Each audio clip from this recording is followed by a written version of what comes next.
Drop pass picked off by Tage Thompson. Peyton Krebs is with him. Krebs bouncing puck, scores! What a goal by Peyton Krebs!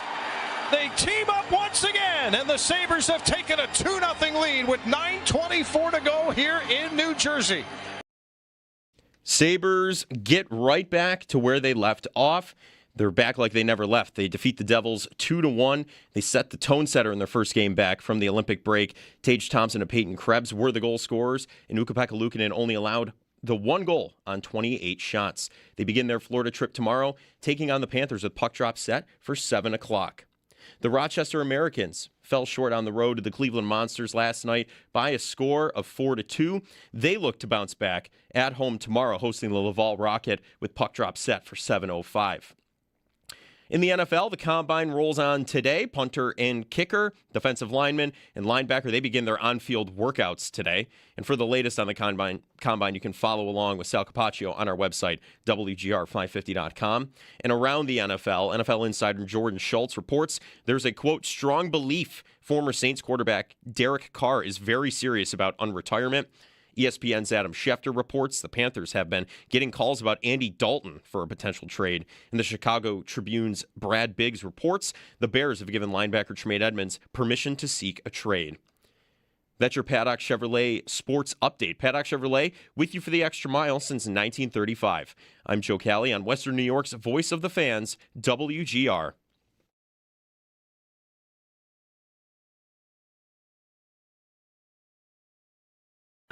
It's Jeremy White and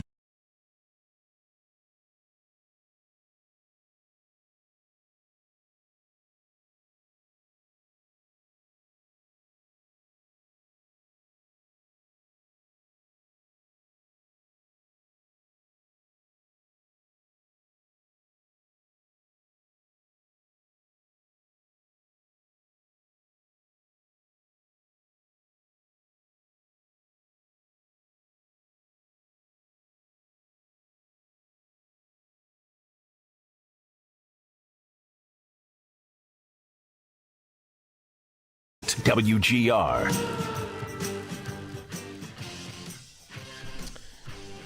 Back in the win column. Thank goodness, right? Thank goodness. I was nervous throughout that game yesterday and the day leading up to it. Like, all right, come on, get back on the right track here and don't have me be in panic mode the next morning when you don't really need to be because they're in good shape. And they got the win. A lot to get to today. It's Jeremy and Joe. No Jeremy this morning. So you got me and you got you. You want to call in at 803-0550 if you got a thought on the game from last night. We got some football along the way as well. There's a lot of former Buffalo athletes that I'm thinking about for trades today. And that's both on the football side and the hockey side. More so on the hockey side. There actually is a former Sabre in Tyler Myers that was scratched last night with the mind to he's being traded very shortly. It did not happen last night, but maybe this morning at some point. And that could be a little reunion here. Trade deadline a week from tomorrow. 803-0550 is the phone number. Good morning. It's Jeremy and Joe. It's a clear night. It's a clear day out, but it's still freezing cold out. And off day today for the Sabres before they'll be back in action tomorrow. We got some combine stuff today, more players talking, and I think on-field stuff starts getting rolling today. That's either today or tomorrow. We'll have Sal on a little bit later on this morning to talk more about it and some more on the Bills-specific positions. Joe Brady made some more comments yesterday that had me a little bit fired up for a moment on social media. It was about wide receiver, if you can believe it. It was about wide receiver. How about the Sabres, though? 2-1, and do they lead the league in goals given up in the final 3 minutes of games? It doesn't often cost them games. I can't actually even remember one where it did. Was there a game they lost because they gave up a goal? They typically do the thing they did last night, which is they're up by 2 with 90 seconds to play, 2.5 minutes to play, and then the other team scores, and I'm looking up at the clock, as I'm sure the players and the coaches are and the fans are, and it's, there's still 2.5 minutes left. And now I've got to be stressed for the next 2.5 minutes when I thought when you're up 2, I'm going to be on cruise control here. They always give up goals in the final minutes, but it doesn't cost them.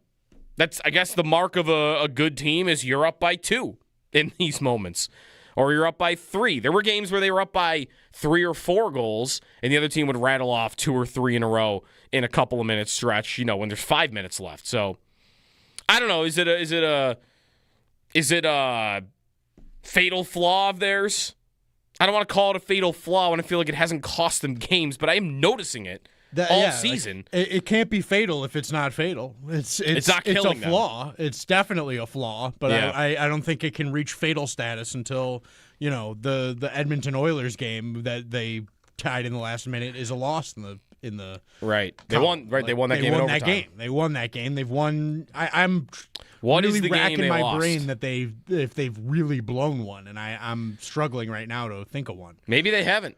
I don't know if they have. I can remember all the games where they played Vancouver at home, right? And they were up. Were they up 4-0? It was like 4-0 or 4-1, and then it was it ended like 5-4 or something like that. And it was like, whoa, that got tense.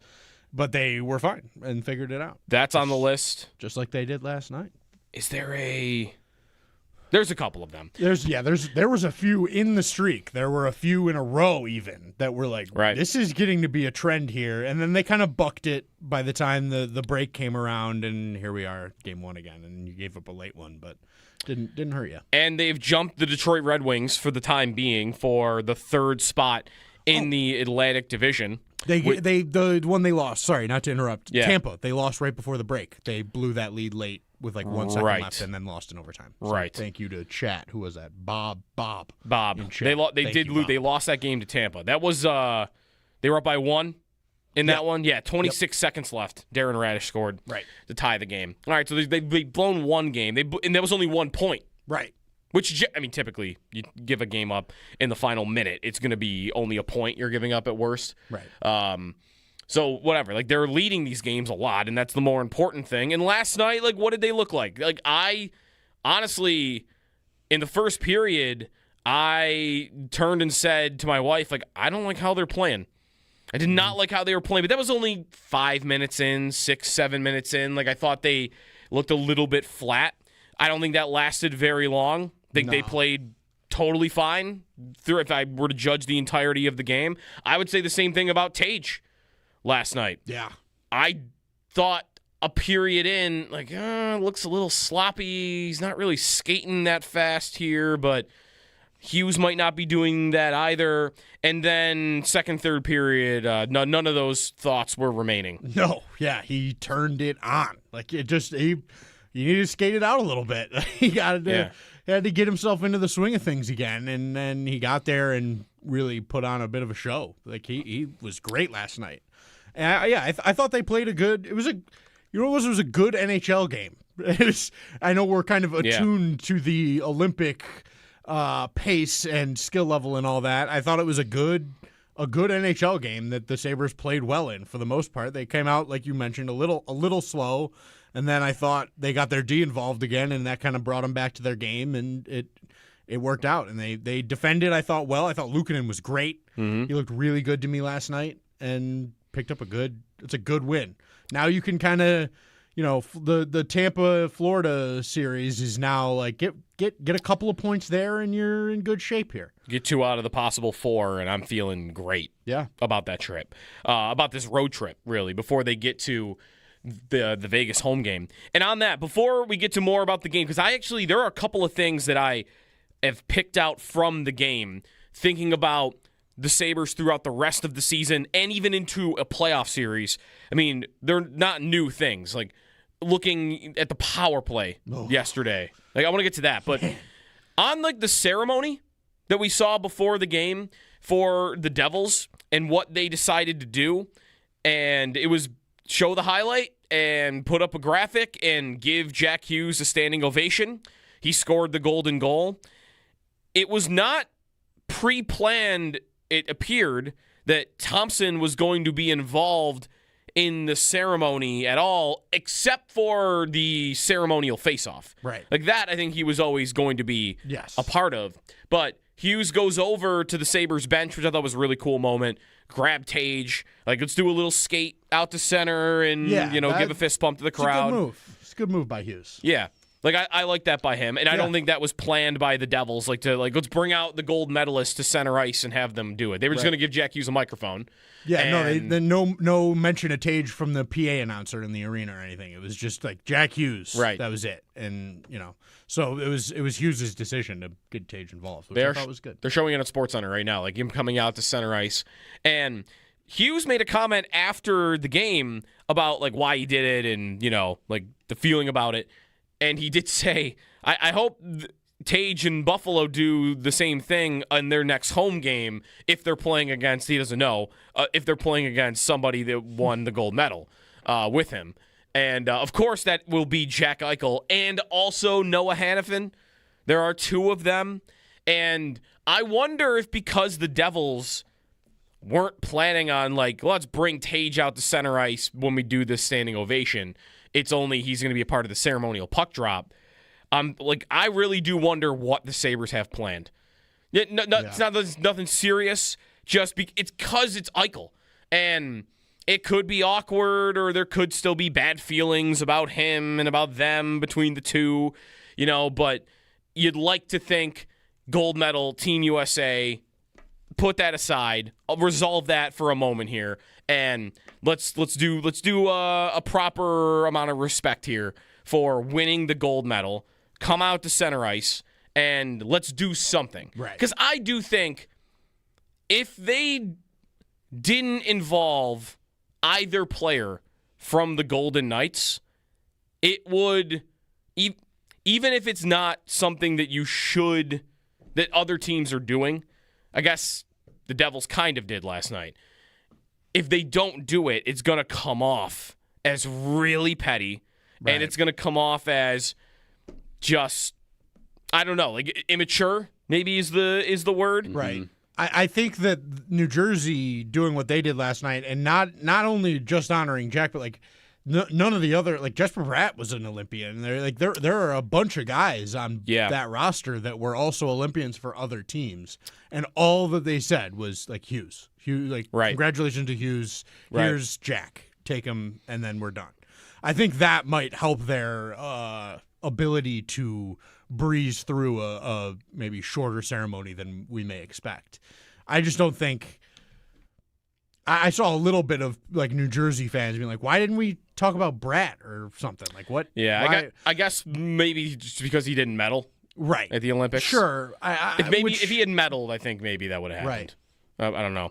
803-0550 is the phone number. Paul Hamilton joining us very early on in the show as he's heading down to South Florida. Poor Paul's heading down to South Florida, which right now, have you looked at the weather, Paul? Do you know what it's going to be there? I think it'll be in the 80s or whatever. Nice. Had a little power failure here at the airport. That's I was telling you how bad security was. So yeah. That's why it took me 40 minutes to get through security. But before I got here, there was a power failure. So that was the problem. I was texting with Paul before the show. He was going to come on earlier because he's got a flight. And he's like, the line at the Buffalo airport is insane. And even Owen and Joe in here, same thing. Like, when has the line at the Buffalo airport ever been crazy? But that makes sense. There was a power outage? Okay. Yeah, the TSA pre-check line was past the counters where the doors are to get out to the buses. Okay. Well, you're the first person to ever have to deal with a super long line at the Buffalo airport. So it still only took 40 minutes, which I thought was pretty good considering how long that line was. That's an average day at the Orlando airport in my experience. So the game last night, Paul, They win 2-1, and how about Thompson? Like, how you felt like he started the game, and then for him to, because there were a lot of questions. I mean, Lindy talked about it, like, would they limit his minutes, or how ready would he be for this game? And I don't know how you felt about him shift by shift, but obviously both goals he has a huge hand in. Yeah, he thought he was a little rusty to start since he hadn't been on the ice for a bit, and he went through everything that he went through, and. Yeah, he and I kind of thought when I was talking to Bulldog on the pregame, I kind of felt this game would be an adrenaline game for him, and I think it was. Once he got going, he looked like Tage Thompson, looked really good, and yeah, it didn't look like they were limiting his minutes at all. I mean, he was regular shift. He was out there. He was ready to go. He played really well. Where I would worry about it if I were Lindy Ruff is, all right, you got him through the first game. You have 3 and 4 days. There's going to be a practice day and then back-to-back. I think I'd be more worried about the back-to-back than I was the first game coming back. So, we'll see if it was adrenaline or if he just is pretty good and in good shape. And, I'm almost wondering if they'll have him practice today or if they'll just give him the day off and let him get there and start the game tomorrow. You got a heavy team coming, too, in Florida. So that type of game could be draining as well. That line last night, I thought they were the best line. And that's one where there have been it sometimes goes back and forth for me. There are a few games once in a while where Peyton Krebs is that high in a lineup, and it can look frustrating. But I feel like for the most part, Paul, like he's exceeded expectations when he's playing with guys like Tage and with Tuck. And last night would have been one of those goals because, as I mentioned about Tage, like huge hand in both goals. Obviously, Krebs, it was kind of flipped, right? They kind of made the same pass to each other across, and then each other scored the goals. Yeah, for the most part recently, if you look, he's been putting up some numbers recently. It just looks to me like he's played enough there now that he's gotten his confidence back. His confidence that made him a number one pick. He was pigeonholed in a role that, he didn't, wasn't playing with players where his superior passing ability would be really matter or anything like that. And it seemed like he almost lost a lot of those skills and lost confidence maybe in a lot of those skills. But those were two supremely confident plays that he made. First, on the first goal, making a little bit of a shifty move to open up a passing lane to Thompson. Perfect pass over there. Thompson makes a great move, and you have a goal. And the other one, too, if you notice, when Thompson got the turnover, Krebs really took off, and there was a crease between the forward and the defenseman, and he just bolted for that crease and hit it. And that turned the play into a 2-on-1, and not only did he do that, that was a pretty nice goal. I mean, he had to place that puck pretty much where he placed it to get it in, and he did that. So, it just seems like he's been up on the line enough, and there have been enough for injuries that he's gaining confidence, I think, with every game doing it. Paul Hamilton with us on the West Her Hotline. He's heading to Florida. So the defensive effort, Paul, I mean, this includes Luukkonen and his effort, but I don't know. It's when I watch, especially when Samuelsson is out there, I feel like they are very good at shutting down other teams' top players. I mean, I saw when Samuelsson was out there last night, they outshot New Jersey 20-5. So maybe that's a point about him specifically. But how'd you feel about that part of the game? And then Luukkonen too. I mean, I was wondering if he would get that first start or if Lyon would. And I mean, he looked healthy, he looked strong, and looked like a guy I think we'll see again in one of the next two games. Once I heard in the morning skate that he was the starter, and I thought about it, it made sense to me because Luukkonen beat New Jersey in New Jersey. If you recall, he went into that game 0-4-2 or 0-4-1 on the road. He hadn't won on the road yet. He had done very well at home, and that was his first road win, a 3-1 win. He played very well and actually started him on this streak he's on right now, which is 8-2-1. That was the first game of the streak. And then Lyon, if you recall, right before the break, walked into Florida and beat the Panthers. So right. It wouldn't surprise me at all because they were alternating before Luukkonen got hurt. So it wouldn't surprise me if Lindy Ruff goes back to the alternating goaltenders. And he probably thought, okay, I'll put Luukkonen against New Jersey and I'll put Lyon against Florida since they both got wins there fairly recently. Yeah, do you feel like we go right back to there hasn't been a lot of times this year where all three goalies have been healthy, but when they are, Ellis kind of hangs out on the side and it's a Lyon-Luukkonen rotation? Yeah, I think it's a Lyon Luukkonen. I would think Luukkonen then gets the game in Tampa where they had this going on before. It was Ellis that got the game in Tampa when Lyon played in Florida. Right.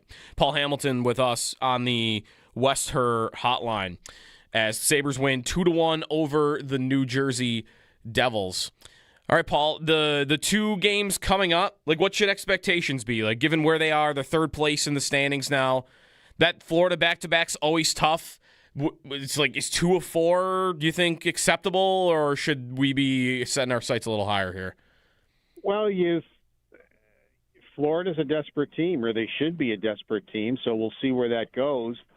Buffalo, I think it was a 5-3 win, if I'm not mistaken, at the beginning of the month, that they were able to win that hockey game. So, we'll see where Florida's at right now. The Sabres, proved that they kind of picked up even better where they left off. If you recall, they had lost 2 in a row and 3 out of 4. I thought once that game got into the second period, the Sabres were probably a little bit of the better team in this game against New Jersey. So, because they didn't get excited in the beginning when everything was mishmashy. They weren't passing well. The turnovers were high for both teams. And they just, you could see them, they simplified everything. They just put pucks in places they could go get them until they could maybe find their legs in the second period. And I thought they did that. And once they found their legs in the second period, I thought, they were pretty much the better team. Last thing for you, Paul. So last night, we're going to start getting this a lot, I think, in the next week because the deadline's a week from tomorrow, trade stuff. And Vancouver scratched Tyler Myers last night because it sounds like there's a deal that's going to happen soon between them and somebody. Is that an idea that interests you at all, like him coming here and I would assume being like a third-pair guy at this stage in his career? Yeah, definitely would. He or Justin Falk would interest me. They both have 1 year left on their contracts for approximately $6 million. But, and, Myers has a full no trade, and he's from the West. He played in Buffalo, and then he's played in the West ever since then, since he left Buffalo and was traded to Winnipeg. So, and I read Dave Pagnotta said he's kind of balking at being traded. He wants to stay in Vancouver, but maybe he's warmed up to the idea if they pulled him out of the lineup, and which they did last night. And so we'll see. I definitely would be in on that because I'm looking for a defenseman, if I'm Jarmo Kekalainen, that can take some of the minutes away from the top four, not replace them, but from a third pair position, take more minutes than Kesselring or Metza or Bryson are getting. I think 23, 24, 25 minutes on a nightly basis for those four is way too much. I thought it started catching up to them before the break, and the schedule doesn't get any easier. So those two defensemen might be the only two that are, quote, available that I think could maybe come in and helps with some of those minutes and help alleviate that. That's the type of defenseman I'd be looking for. Yeah, Myers played 20 minutes a night on average every year of his career but one, which was a couple of years ago. So, but I don't think you would need 20 minutes a night from him here. You would need 15, maybe and other than 16. Dahlin, I think it would be ideal to get the Sabres' other three down to about 20, 21, 22 with the schedule. If the schedule was normal, I might be saying something different. But it's not normal. So I think if you could get the other three down to 21, 22, which getting maybe one of those two defense would be. Now, Falk has a 15-team no trade, and I'm sure the Sabres are on it because when he signed that contract, he would have put the Sabres on. Everybody would put the Sabres on their no trade. But since the Sabres are a different team right now, playing well with a good young group, maybe if the Sabres were involved in a trade with the Blues, maybe he'd waive it. Yep. Say, oh, yeah, no, wait a minute. That was the old Sabres. I kind of like what I see there. Yeah, I'll go there. Yeah, Falk leads the league in shot blocks, by the way, every season, or at least he's near the top of the list every season. So he's got a lot of ability, even still. And he's younger than Myers by 3 years, maybe 4. Yeah, I got him at 33, and I think Myers is 36. Yeah, so 3 years. Yep. Paul Hamilton on the Western Hotline. Thanks, Paul, for working us in here. Enjoy Florida, and we'll talk maybe tomorrow. All right, take care. Paul Hamilton on the Western Hotline. Justin Falk is $6.5 million for the next 2 years. That is more expensive than the Myers idea. We could throw that around a little bit. I think any Blues trade is a bigger idea. And I kind of want to, what are the odds they make a trade with that team specifically? They're in second last, and they have a lot of interesting veterans. Big, like Robert Thomas and Kyrou, older and smaller ideas. Maybe Falk is that. 803-0550 is the phone number. If you got a trade idea, if you got a thought on the Sabres from last night, I want to get to Owen Power a little bit, which I feel like is going to spark some things because it always does. Our YouTube chat's ready to go. Maybe are they already doing it? They probably already doing it. Combine 2 with Sal later. It's Jeremy and Joe here on WGR.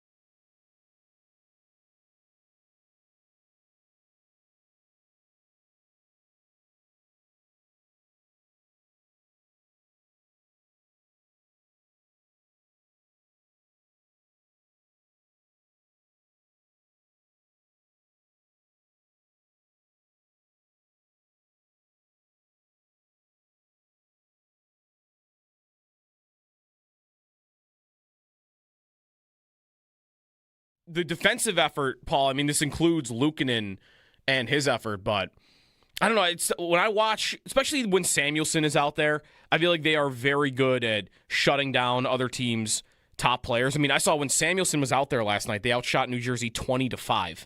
So maybe that's a more point about him specifically. But how'd you feel about that part of the game? And then Luukkonen too. I mean, I was wondering if he would get that first start or if Lyon would. And I mean, he looked healthy, he looked strong, and looked like a guy I think we'll see again in one of the next two games. Once I heard in the morning skate hey, that he Sneaky was Joe starter, DiBiase here. About it made sense to me because Luukkonen beat New Jersey in New Jersey. If you recall, he went into that game 0-4-2 or 0-4-1 on the road. He hadn't won on the road yet. He had done very well at home, and that was his first road win, a 3-1 win. He played very well and actually started him on this streak he's on right now, which is 8-2-1. That was the first game of the streak. And then Lyon, if you recall, right before the break, walked into Florida and beat the Panthers. So right. It wouldn't surprise me at all because they were alternating before Luukkonen got hurt. So it wouldn't surprise me if Lindy Ruff goes back to the alternating goaltenders.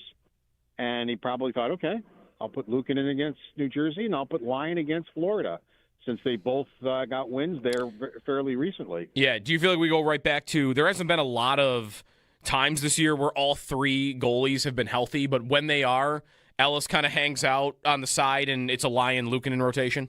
Yeah, I think it's a Lyon Luukkonen. I would think Luukkonen then gets the game in Tampa where they had this going on before. It was Ellis that got the game in Tampa when Lyon played in Florida.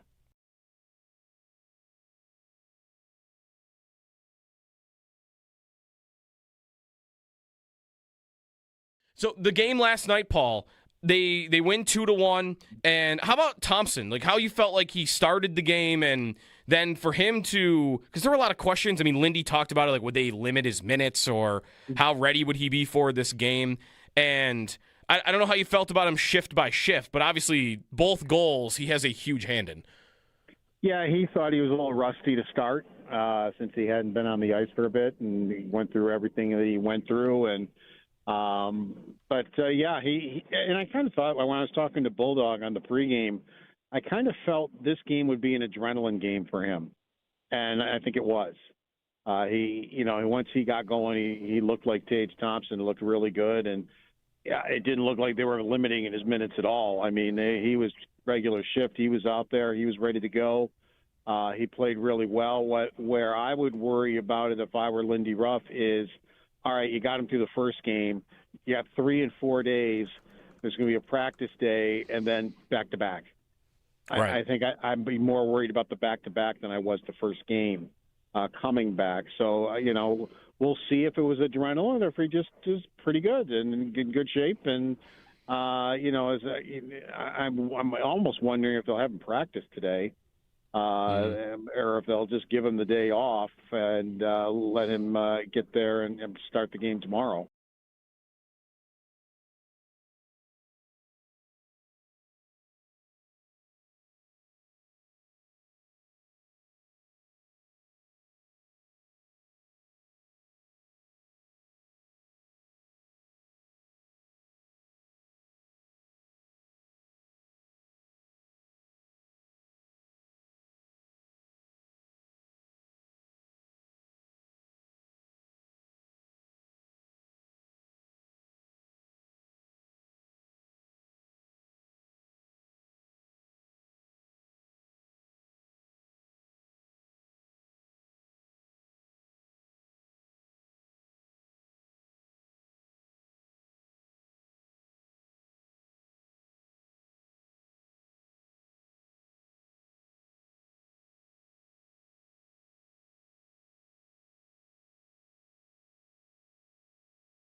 They team up once again, and the Sabres have taken a 2-0 lead with 9:24 to go here in New Jersey. Back like they never left. The Sabres defeat the Devils 2-1, set the tone in their first game back from the Olympic break. Tage Thompson and Peyton Krebs were the goal scorers, and Ukko-Pekka Luukkonen only allowed 1 goal on 28 shots. They begin their Florida trip tomorrow, taking on the Panthers with puck drop set for 7 o'clock. The Rochester Americans fell short on the road to the Cleveland Monsters last night by a score of 4-2. They look to bounce back at home tomorrow, hosting the Laval Rocket. Puck drop set for 7:05 as well. Around the NHL, some games to scoreboard watch as the playoff push continues. Tampa Bay is at Carolina. The New Jersey Devils are at Pittsburgh. Toronto's at Florida. Detroit's at Ottawa. New York Islanders are in Montreal. Philadelphia's in New York taking on the Rangers. And the Columbus Blue Jackets take on the Boston Bruins. The combine rolls on today. Punters and kickers, defensive linemen, and linebackers begin on-field workouts today. For the latest on the combine, you can follow along with Sal Capaccio on our website, WGR550.com. Around the NFL insider Jordan Schultz is reporting there's a strong belief former Saints quarterback Derek Carr is very serious about unretirement.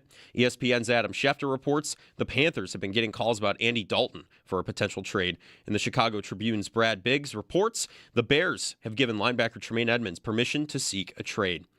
Those are your Paddock Chevrolet sports headlines. Paddock Chevrolet with you for the extra mile since 1935. I'm Joe Cali on Western New York's Voice of the Fans, WGR.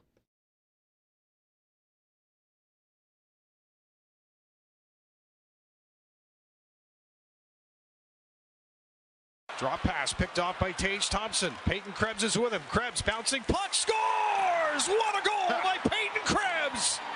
They team up once again, and the Sabres have taken a 2-0 lead with 9:24 to go here in New Jersey. One of your first moments of the game, for all the moments in your life, go fourth to Firth. Jack Hughes on that play, not great. But you can't really criticize him because he just scored the golden goal like 5 days ago. He still thinks Tage is a teammate. You got to cut him a little slack. Yeah, right. He thought he was passing it to Tage. Built all that camaraderie. It doesn't go away right away. Tage, like the one-handed pass to himself while spinning as he takes it from Hughes. And then I guess this is the area where I would want to criticize Hughes if I were a Devils fan and would feel like I can't because he's your best player and of what he did on Sunday. But he did not back check after turning that puck over. Yeah, that was an ugly. There was no effort from him to get back into that play. He very easily could have picked Krebs up. Oh, yeah. And covered him. And, like, really, if you freeze frame it at where Tage takes the puck, Hughes is at the blue line. Krebs is at center ice. And Krebs has more speed, but you take 3 strides and you can make up for that, and he did not. But he's got a golden shield around him right now. How long do you think that shield lasts? Like how many games until Devils fans can get mad at him?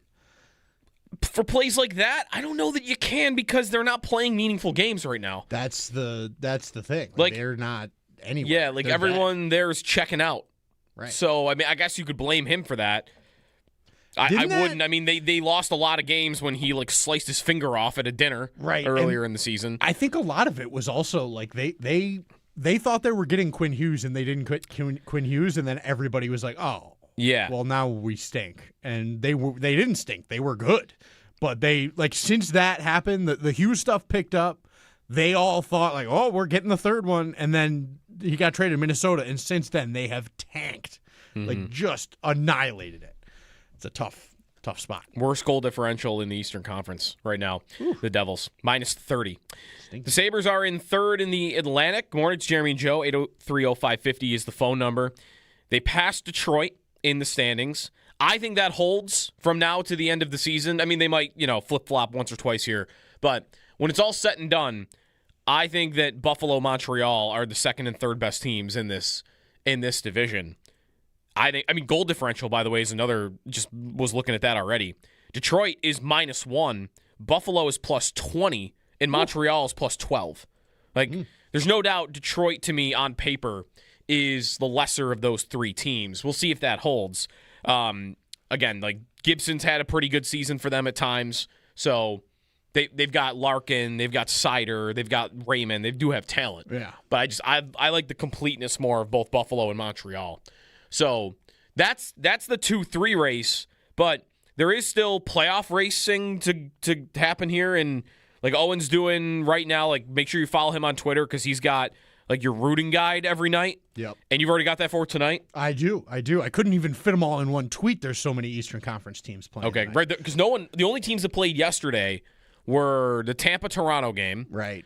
Which, if you're watching the sport like I am right now the Sabres are like back and really good. The first thing I'm doing after their games end is I want to watch another 20, 30 minutes of another game. So I did that last night with Toronto and Tampa. And I think Jake Gensel missed the worst empty net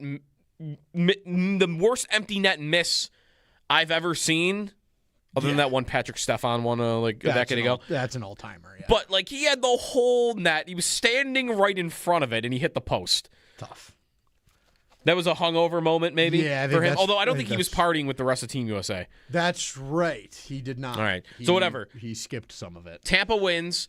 Washington won. That's not excellent for us. We wanted Washington to lose to Philly. So the playoff gap remains at 5.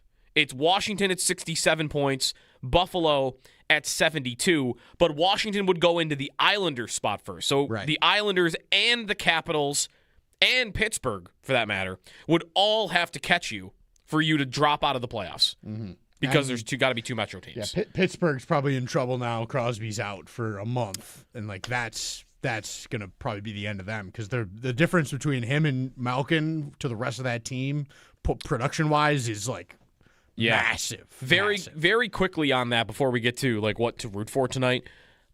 I saw that news. I had 2 thoughts. One, he really was close to playing in the gold medal game.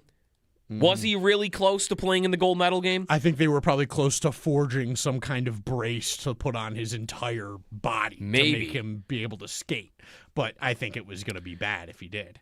The NHL impact, I think, can't be overstated. It's not just that he is Sidney Crosby and he is one of the best players of the last 25 years. It is that he's on a team right now that is in second place in the Metro. They only have a 3-point lead on the playoffs, and they are the worst team, I think, to suffer an injury to one of their top guys. Yeah. They're just not a deep lineup at all. I saw their line combinations yesterday without Crosby, and I think they've got Ricard Raquel, who, to my knowledge, has never played center in the NHL. Playing first-line center. Man. I mean, I guess Malkin would be the first-line center, but Raquel was playing center. He's playing top 2 center. That's probably not a great spot to be. I mean, I don't know if they stick with that, but they don't have another center that they can throw in the top 6, so they're trying it with one of their wingers. So, yeah. Man, that's something. What's tonight? What's the biggest game to root for tonight? Boston and Columbus is big, but that's kind of a pick your poison situation. I'm on Boston, I think. Yeah. For that, just because I think that Columbus, like they were hot. Let's just get them out of the picture. Get them, eliminate a team. Get a team out of here. You don't got to worry about. That's fine. We'll still be. You're still ahead of Boston, even if they win tonight. So I'm cool with Boston picking up a win if it means that Columbus is pretty much dead. That's a big one. The Tampa. I think who's Tampa playing tonight? Let me see. The Lightning are playing Carolina. Carolina, right? Carolina winning against Tampa would be nice because if you're trying to, if our dream of the winning the division is to stay alive, that's one you want to fall your way. Toronto, Florida is an interesting one. Toronto, I believe Florida's 2 points back of Toronto. Okay. To me, Florida scares me more than Toronto, so I'd like to see Toronto, taken out or get a win there and sort of keep the Panthers at an arm's length. I agree with that. Detroit, Florida, who we learned yesterday, still the 3rd best odds to win the Eastern Conference. That's insanity. Detroit, Ottawa is also a big one. That's both those teams are teams you're either chasing or you're in a dogfight with Detroit right now for that 3rd spot. Right. I would just say don't go to overtime. I think I'd rather the Sens get that win. Yeah. Which goes against a little bit my Columbus thing, like take a team out like that. If Senators lose, they're in deeper trouble. But I want the Red Wings to take their fall here at some point, and that's got to happen. This is the first time looking at like these teams and who they're playing. Like I am getting to a place with where they are in the standings where I think I'm getting too comfortable, and it's because of how I look at the standings from where they are, which I haven't really done ever. I mean, they won the division in 2010.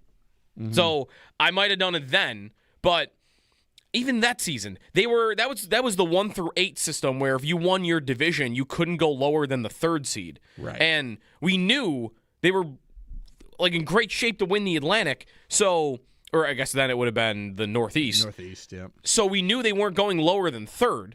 This is, to me, totally different than like when they're trying to chase down a spot a couple of years ago. Yeah. Because I am not viewing it right now as they have a 5-point lead on Washington. They have a 7-point lead on Columbus. They have a 9-point lead on Ottawa. I look at it as, well, for me to drop below Washington needs to make up 5 on you. Islanders need to make up 3. Pittsburgh needs to make up 2. That's a 10-point gap. Right. You need 10 points made up on you between 3 teams to fall out of a spot. You could do the same thing even with the Atlantic teams if you want. They're tied with Detroit, but they're 3 points up on Boston, and they're 9 points up on Ottawa. So to be caught by an Atlantic team and fall out of a spot, you need 12 points to be made up on you. Mm-hmm. Like it's the opposite of when the Sabres are 6 points out of a playoff spot. And what's the first thing Paul will always tell us, like when he's on about that? Like, yeah, but look how many teams are in front of you. Exactly. You're 6 points out, but you need to make up 5 on this team, and 4 on this team, and 3 on this team. And suddenly 6 points, well, it's really like you got to make up 20 points on the collective. It's that, but flipped. Yep. You've got to have so many points made up on you by a bunch of different teams. The Ottawa Senators could go on a furious run where what happened with Andrew Hammond 10 years ago, right. The Hamburglar, and they win like every game the rest of the season but 2. They go on like some crazy 20-2 run. And guess what the Sabres' chances of making the playoffs will be? Still really good because you need to also be caught by Boston, and you need to stay below Montreal, and you need to be caught by Detroit also. Like, you just got to beat one of these teams in most scenarios. So I think that's why you look at some of these sites, and they are 80 to 90% to make the playoffs. This morning on hockeystats.com, which I will admit they have, and I think Patrick Bacon even admitted it with us, like they are probably the most bullish site on the Sabres. This morning, they are 91% to make the playoffs. Ooh, we broke in the 90s. 91. Wow. I mean, really though, like that doesn't. It's a really high number. It's a really high number with 25 games left. So it's or 24 now. It's a big number, but they are all this stuff you're saying is like they are in great shape here.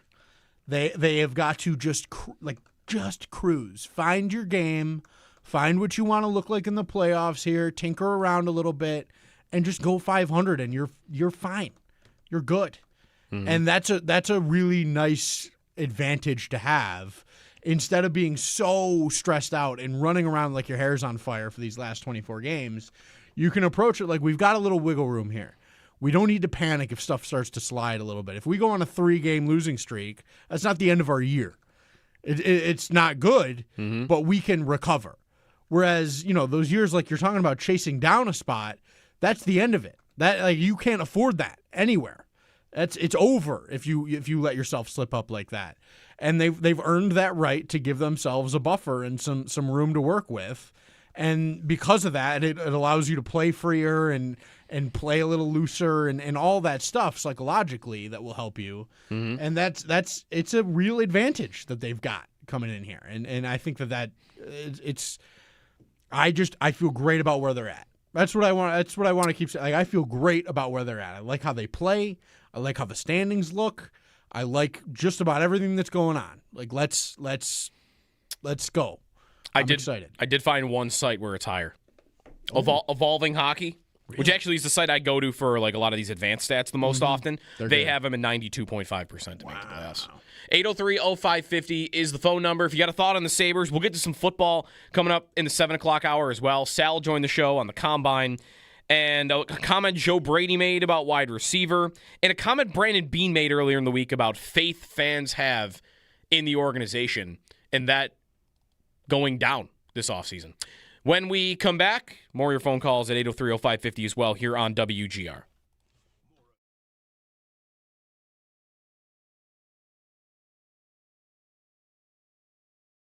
So the game last night, Paul, they win 2-1, and how about Thompson? Like how you felt like he started the game, and then for him to, because there were a lot of questions. I mean, Lindy talked about it, like would they limit his minutes or how ready would he be for this game?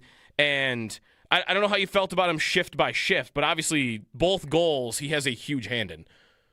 Yeah, he thought he was a little rusty to start since he hadn't been on the ice for a bit, and he went through everything that he went through, and yeah, he and I kind of thought when I was talking to Bulldog on the pregame, I kind of felt this game would be an adrenaline game for him, and I think it was.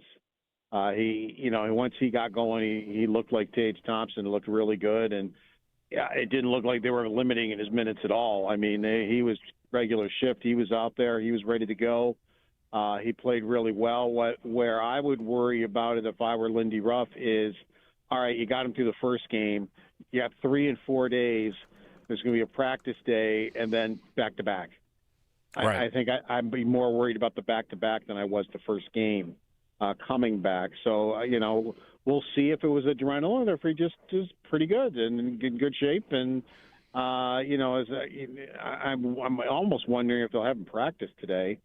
Or if they'll just give him the day off and let him get there and start the game tomorrow.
It's Jeremy and Joe here on WGR.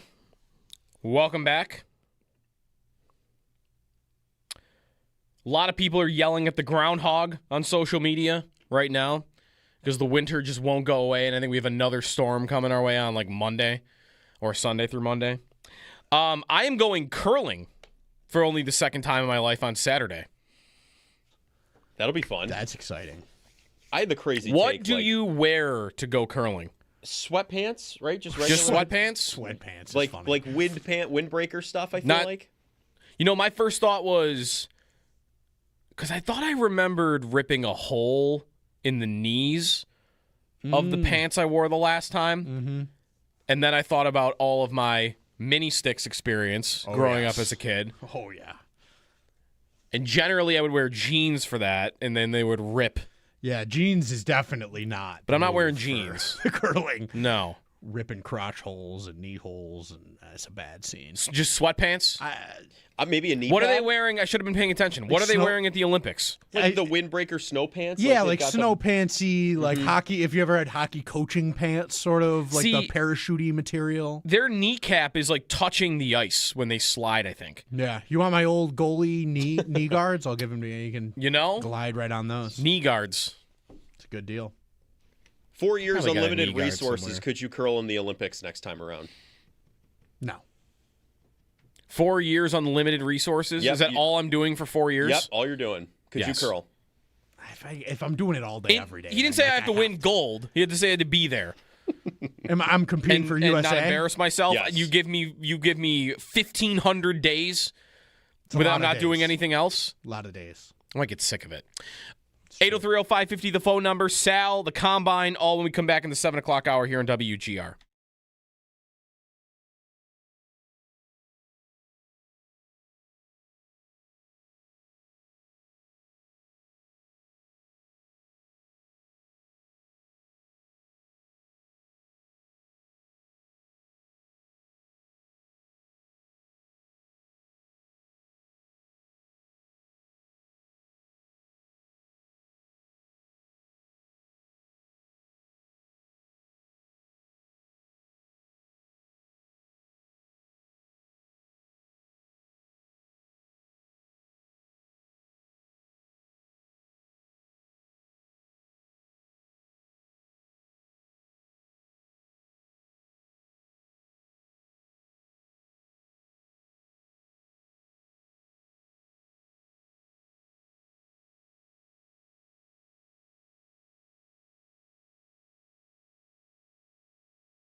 Drop pass picked off by Tage Thompson. Peyton Krebs is with him. Krebs bouncing. Puck scores! What a goal by Peyton Krebs!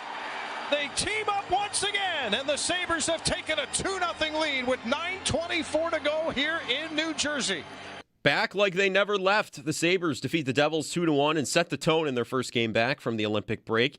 Tage Thompson and Peyton Krebs were the goal scorers, and Ukko-Pekka Luukkonen only allowed the one goal on 28 shots. They begin their Florida trip tomorrow, taking on the Panthers. Puck drop set for 7 o'clock. The Americans fell short on the road to the Cleveland Monsters last night by a score of 4-2. They look to bounce back at home tomorrow, hosting the Laval Rocket. Puck drop set for 7:05. Looking around the NHL, some games to scoreboard watch as the playoff push continues for the Sabres. Tampa Bay is at Carolina. New Jersey's at Pittsburgh. Toronto's at Florida. Detroit's at Ottawa. New York Islanders, they're playing Montreal. Philadelphia is playing the New York Rangers. And Columbus is in Boston. The NFL Combine rolls on today. Punters, kickers, defensive linemen, and linebackers begin on-field workouts. For the latest on the Combine, you can follow along with Sal Capaccio on our website, WGR550.com. He joins Joe up next. Around the NFL insider Jordan Schultz reports there's strong belief from former Saints quarterback Derek Carr is very serious about retirement. ESPN's Adam Schefter reports the Panthers have been getting calls about Andy Dalton for a potential trade. And the Chicago Tribune's Brad Biggs reports the Bears have given linebacker Tremaine Edmonds permission to seek a trade. That's your Paddock Chevrolet Sports Update. Paddock Chevrolet with you for the extra mile since 1935. I'm Joe Cali on Western New York's Voice of the Fans, WGR.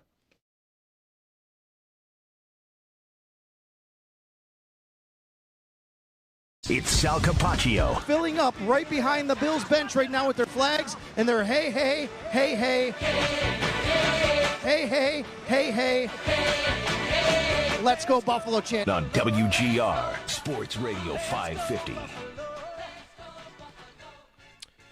Should I rope Sal into our conversation from in the break here? Absolutely. All right, let me pose the question to Sal. Good morning, Sal. How are you? What am I in for here? Good morning, guys. It's a question you might have expected us to bring up like during the Olympics. In fact, someone did probably somewhere along the way. You get 4 years of unlimited resources. It's the only thing you're doing. What's the Olympic sport that you are trying to attain and not embarrass yourself at the next Olympic Games? What sport? You get to choose whichever sport you want. You get 4 years and unlimited resources to do nothing but that thing. I guess you'd have to start with a base of like you're okay at it. You could do it, right? You know what I mean? Well, you're starting at where you are right now. You got to get to a place where you're not embarrassing yourself, or even doing well. Maybe you think you would do well at it. Like someone like Joe brought up golf in the break. I'm like, no, there's no amount of teachings and like I am not going to look good golfing at the next Olympic Games. Like that's not possible. Okay, but here's the thing: no matter what you do, you're not going to look good at any sport. Right? You're just giving yourself the best chance to look the best you can. Yes. But you're still going to look terrible and be embarrassed on the world stage compared to the greatest athletes in the world, right? Yes, I think. Yeah. Okay, so we would like curling is how this came up because I'm going curling this weekend. Oh, there you go. Like that's something that like I don't know, blame it on don't blame it on you, the person sweeping or something. Right, I don't know. Exactly. Right, that's right. So the answer, like I've always said, like I actually know how to triple jump, and I was a pretty good long jumper and triple jump when I was younger. And it's not like it's something that most people can't do. But dude, even if I had 4 years, I'd be like, 25 feet behind the people in the Olympics who were doing it, which is pretty embarrassing. So, and then I think, well, maybe how about something like speed walking these days? Is speed walking a sport now? It is. I don't think they show it on TV ever, which is why I feel like I've never seen it. But whenever we look up lists of Olympic sports, speed walking is on there, which is always a weird one because they must not. I mean, they obviously would penalize you if you run by accident. So how fast are you really allowed to go? It's a weird one. That's a weird sport. Might be something in there. It might be something in there with like shooting or archery, something that doesn't require you to be like as physically good as everybody, but something that it still requires obviously talent or whatever, but maybe not physically strong or fast as other people. I think Sal found the right one. I think speed walking has got to be number one so far of what I've heard. Not boxing against Floyd Mayweather? No. We'll get to that later. Anyway, Sal from the Combine in Indianapolis, Jeremy and Joe. No Jeremy this morning. here on WGR. So yesterday we had some defensive linemen speaking and linebackers. And before we get to some combine stuff, Sal, there was a report yesterday that the Bears could be looking to trade or even have given permission for Tremaine Edmonds to be traded. And just from the connection here and thinking about like the type of player he is, did he spark any thoughts for you on like what could that mean anything here? Too expensive a player? Is it a non-starter for you? Because doesn't he kind of fit the defense that they're switching to? I've always believed Tremaine Edmonds is a more 3-4 inside linebacker than he is a 4-3 middle linebacker, which is what he played in Buffalo. I think he played 4-3 on the outside in Chicago. I've always believed 3-4 is his better fit, but I think that ship has sailed as well. I know like the joke is how young he is. He's not as young anymore, obviously. And, we've seen that play out. And Tremaine never fully became the physical freak that people thought he would be when he came in this league. He had trouble shedding blocks, getting off blocks sometimes. He also made good plays. I don't think he gets enough credit sometimes for the plays he did make or, the fact that he was a pretty solid player when he was here. He just didn't make splash plays, I guess. He didn't make enough game-changing plays. It's not something I'd be interested for the Bills right now. I just think it would cost too much money. I think that's a player people have seen here before. You'd always kind of think, well, he's not quite good enough, and you want better. There's no doubt about that.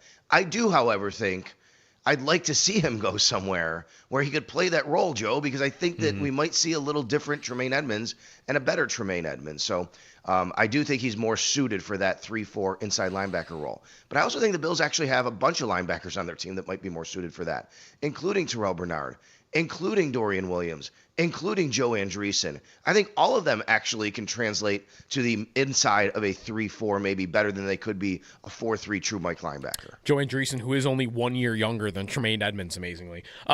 There's another on the youth of Edmonds. Yeah, what they do at that position will be interesting, like how much they want to invest in it. Because I've heard the same thing, and maybe it was even from you, about like how some of these guys fit better into what they might be kind of evolving into. And I have heard that about Andreessen, but I don't know, like, is he someone that you think about now that he's been here for 2 years? Like, is he the level of athlete that you think could ever surprise everybody and become like a regular player on defense? It's a good question. Probably not. I think if Joe Andreessen's starting 17 games, you might be thinking, okay, like, when are we looking to upgrade? But I don't want to make that a shot at Joe Andreessen because I think he could be on your roster and be a solid player and, still fill in admirably and, still play a bunch for you. But who knows? I mean, he's still only going into his third year in the NFL, and this kid has not surprised. This kid is surprised along the way every step, and he's really kind of opened people's eyes. So who knows? I mean, maybe he goes to camp and it's him and Dorian Williams next to Terrell Bernard, trying to fight for that spot. Something interesting that Brandon Beane said, though, the other day about this position, he was asked specifically, like, do you think that getting one in the draft is better or somebody in free agency? And he didn't answer that specifically. He's not going to do that. And he also said there's not one way to do it. But he did mention having, like, smart players, guys who understand what they're supposed to do. And I think that gets me more to free agency, like guys that they think they can just kind of plug in, and especially in a new defense with Jim Leonard, and might be a little more complex, I guess, in some ways with the moving parts. And then yesterday I caught up with John Ledyard. I'm going to play that tomorrow on Extra Point Show. And John, he's really good. He's been on the station a lot. And I really trust a lot of John's film study. And John said the same thing. John said, what I think the Bills really need. He said he likes Jim Leonard a lot. He thinks the Bills actually have more parts than people think to fit his defense. He said, but they need really smart linebackers. That's what they need. And, I couple that with Brandon Beane, and I do think that maybe you're looking at, and it doesn't mean you can't get one in the first round, but I think they go shopping in free agency to find that guy next to Terrell Bernard. Yeah, a veteran that's you can kind of plug right in right away. We heard the name Leo Chenal a lot, right? Leo Chenal is a free agent. He played for Jim Leonard at Wisconsin. He's been very good for the Kansas City Chiefs. Like, to me, I mean, right now I'm like, bam, he's the number one guy atop my, who could they wind up going out there and getting? Yeah, I'm actually a subscriber to John Ledyard's Audibles and Analytics. He kind of goes player by player. And he did linebackers a couple of weeks ago. And I was reading a lot of those because I think that's possible, right? Like, he did a good breakdown on C.J. Allen, for instance, on Georgia, and said that could be a guy that goes around where the Bills pick. And not necessarily on the player specifically, Sal, but Like that idea for an investment like that. Like I'm kind of with you thinking you could just grab I think Alex Singleton is a free agent, right? Like go grab a linebacker that might be middle of the road money, maybe he was even a little bit cheaper, plug it in, veteran guy, see how that goes. Is them investing an asset like their first round pick to you like realistic at the position? Only realistic if there's a guy that really jumps off the page at them, I feel like that's a position where they feel they could probably get more bang for their buck by not having to do that, and a first-round talent would fit better and get more bang for your buck in another position, whether that be wide receiver or defensive tackle or edge rusher or something like that. I just think that the nature of the position and the value that it holds, you're probably going to get something better from a different spot, and you can find a guy still at linebacker either later in the draft or through free agency. And linebackers start working out today, I believe, right? Some of the workouts start rolling today. I believe so, yeah. Defensive linemen, defensive linemen, linebackers, and place kickers. So the guys that would have talked yesterday will work out today. So on the defensive lineman group, too, because they talked yesterday. They're on the field. Did we get anything from Bean on how that position group looks and like how Ed Oliver fits? I know there's health also, right? Because like their end position, Sal, right now for next year, it's Greg Rousseau, and then it's mostly guys that are either injured or are free agents.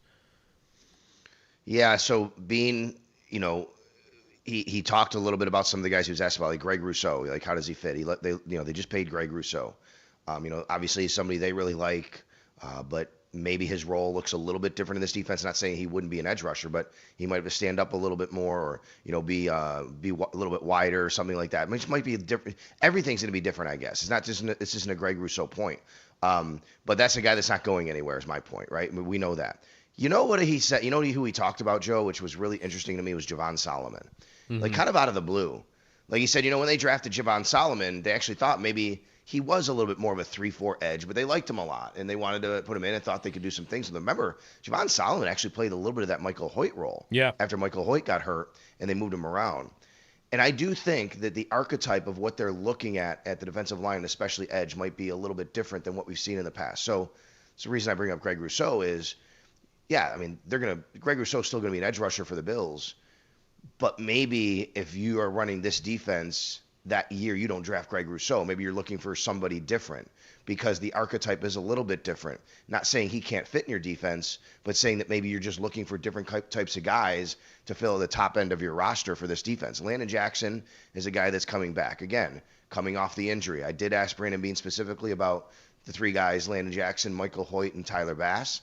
He said, I'm not going to put a timeline on any of them. He said Tyler Bass is a little bit more, he's closer. I forgot to ask him about Dwayne Carter. I should have done that. He probably would have put him in the same boat as Hoyt and Jackson, by the way. Doesn't mean Hoyt or Jackson can't be ready, but those are guys on the D-line, obviously, that they're going to have to rely on. They also, remember last year, brought in Andre Jones towards the end of the year. I thought Andre Jones actually played pretty well when he was on the field for the Bills. He's under contract. They have him. I just think it's super fascinating to me to see how do Walker and Sanders, Carter when he comes back, and Ed Oliver, like how does that look? Who's your nose tackle? How do you use that rotation? And then there's Fedarian Mathis, who I'm telling you, Joe, I think that they really like him enough that he's going to be a player that's going to factor into this when it's all said and done. That's why they re-signed him. Yeah, I saw he's the same age and was, I think, only 2 picks different than Jordan Phillips when he got to the Bills. Like, they were both second-round picks. I think they were both at the same age when they got to the Bills. Not to say he'll be Jordan Phillips or even he's the same exact type of player, but, I mean, that was a second-round pick that didn't work out with his first team, and then he came here, and bam, it did. And Mathis being the same thing, I think the likelihood is it would be the same or similar to it. So we'll see. In terms of today, we get interviews from the defensive backs and the tight ends, right, for the media? Yeah, and I don't think they divide them up safety corner. I have to see. I think it's just. I think it's all defensive backs. Yeah, I'll be leaving here actually this afternoon, so I won't be there for that today. So my time here is done because we're done with all of the coaches and GMs and things like that. Now it's about the prospects, and then they go on the field, at Lucas Oil Stadium, which has changed over the years too. It used to be many years ago the media could do it, then the media couldn't do it for a long time. Now the media actually can do it and go in there and watch and things like that. So that part of it has changed, but I won't be here for that. I was actually packing before I went on the air with you, and I was thinking, I was like, when you pack and you go someplace, it's kind of meticulous, right? You're leaving, you're like, oh, I want to make sure this shirt is, kind of folded right. And then I'm packing to leave, and it's like just throwing everything in the suitcase and not caring because are you the same way? And then you're going to get home and wash everything anyway, right? Just you get everything in we'll bring like a garbage bag. Put everything in a garbage bag and then stuff it down. Like all the dirty clothes. So that's all separated. Well, there you go. Yeah. Yeah, and or sitting on the suitcase. I don't care. I'm just throwing everything in there and making sure I get everything in, right? See, now though, I am experiencing where I will do that, and then it doesn't fit as well, and then my wife will fold the dirty clothes. Some of them, just so that it fits better. But I'm not. Yeah, I'm not I get to the point where I do that, and then I realize, oh my God, I forgot my I don't know, my toiletry bag or something, and now I got to fit that in there and reopen it and put it in or something. So what's not to move totally off the combine, but what's next? Like, we got free agency in a couple of weeks, and then league owner meetings are not that far away, right? So league owner meetings, annual league meetings, owners meetings, are the end of March in Phoenix. Okay. So when this is over, you're only going to get, Joe, what? I mean, March 9th is the day you can start talking to free agents. Right. I mean, what's today? I mean, March 9th is a Monday. It's a week from Monday. 11 days from now. Yeah. It's a week from, think about that. So Monday morning, when you get up Monday morning, you're doing your show Monday morning, we're going to be 1 week out from talking to free agents, right? Mm-hmm. And then they can do that, and then they can start signing free agents on March 11th, Wednesday, which is the start of the new league year. So to answer your question, like, that's the new thing. Brandon Beane was asked about Dawson Knox, and he acknowledged something's got to be done with his contract. But he also said, we got some time here. It doesn't have to be done in the 24 hours. Like I think sometimes as fans and media, well, you got to get everything done here soon because time is of the essence. And there is a time limit on it, but I think the team takes care of business here, and then they take care of all that stuff in the next week when they get back to Buffalo or wherever, and they start doing that. So that's free agency. And then you're going to wait like 3 weeks, and then it's the owners' meetings where, that's rules proposals, things like that they'll do. And we'll get more. We'll know more about the roster, what it looks like. 'Cause you'll have 3 weeks into free agency by then. Free agency's kind of over. And then you're really ramping up towards the draft, which is at the end of April. Is there any benefit to teams, like, for instance, like Curtis Samuel? Like, everyone kind of expects that he'd be one of these guys where you'll save your $6 million, you'll take your $3 million in dead cap, and you'll release him. Is there any reason why they wouldn't do that now? Like, do they have to wait to the new league year? Or is there any benefit to it? No, they could do it now if they want. I think what you try to do is you come here and you try to scope out the landscape, so to speak, try to talk to agents, figure out what's going on.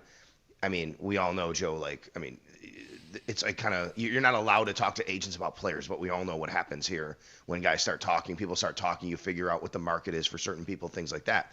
So I think the benefit is you wait to make sure what you want to do is the right thing based on what else is happening around the league. But if you already have it under, hey, we're going to do this, you might just want to wait to make sure the business of the combine happens here. You can concentrate on that. I mean, they're doing these interviews and all that. It might just simply be logistics. Hey, we got to do the combine stuff. We got 45 interviews with guys. Want to make sure we get through all that. Once we wrap that up, we close that book, get back to Buffalo. Now we can start to, formulate our roster. So I would say that's the only there's no tangible benefit other than maybe understanding what else is happening around the league before you do it. Sal Capaccio with us on the Westher hotline. Sal, I don't know how much guys around the league there are talking about the quarterback market. I would assume some, even though there aren't really big names that are available this offseason. But there's been some Derek Carr reporting in the last day. There also was some reporting that maybe teams are reaching out about Andy Dalton in Carolina. Like, Mac Jones is an idea that I know Kyle Shanahan's been talking about.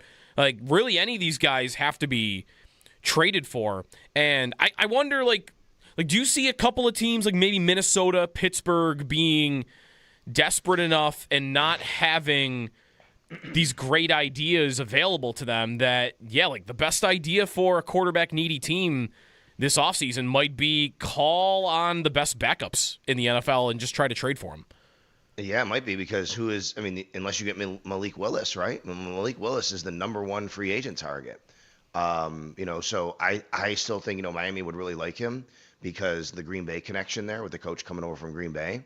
But, Joe, let's remember, you could also call on starters. Tua Tagovailoa, Kyler Murray, right? If you really want somebody, maybe that's a route to go for some of these teams where they bring in somebody who's already been a starter at another position, maybe not a backup. But to your point, you're right. I mean, this isn't like, a free agency year where, there's some guys out there. Like Pittsburgh's point, though, I mean, it feels like they're just going to do what they do, which is wait around for Aaron Rodgers instead of making their own move. And then, Aaron Rodgers, what if he doesn't play? Oh, he's not playing? Oh, what do we do now? I don't know.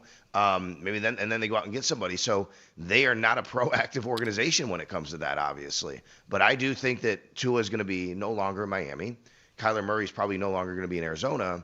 So those are probably a couple guys on top of the ones you mentioned where teams start to poke into them. Right. The Rodgers thing, there was another report yesterday. Like he might make his decision like at the end of March. Well, if I'm the Steelers, I mean, yeah, right. I gotta wait until after free agency. Like a lot of quarterbacks are gonna find their dance partner before you're gonna make your decision. And then if you decide I'm done, then I'm supposed to do what? I'm supposed to just force a draft pick, maybe, or I don't know. Like I don't know what you do if you're them. I don't know what you do really if you're any of these teams that need a quarterback right now. Like even Miami with the Malik Willis rumor.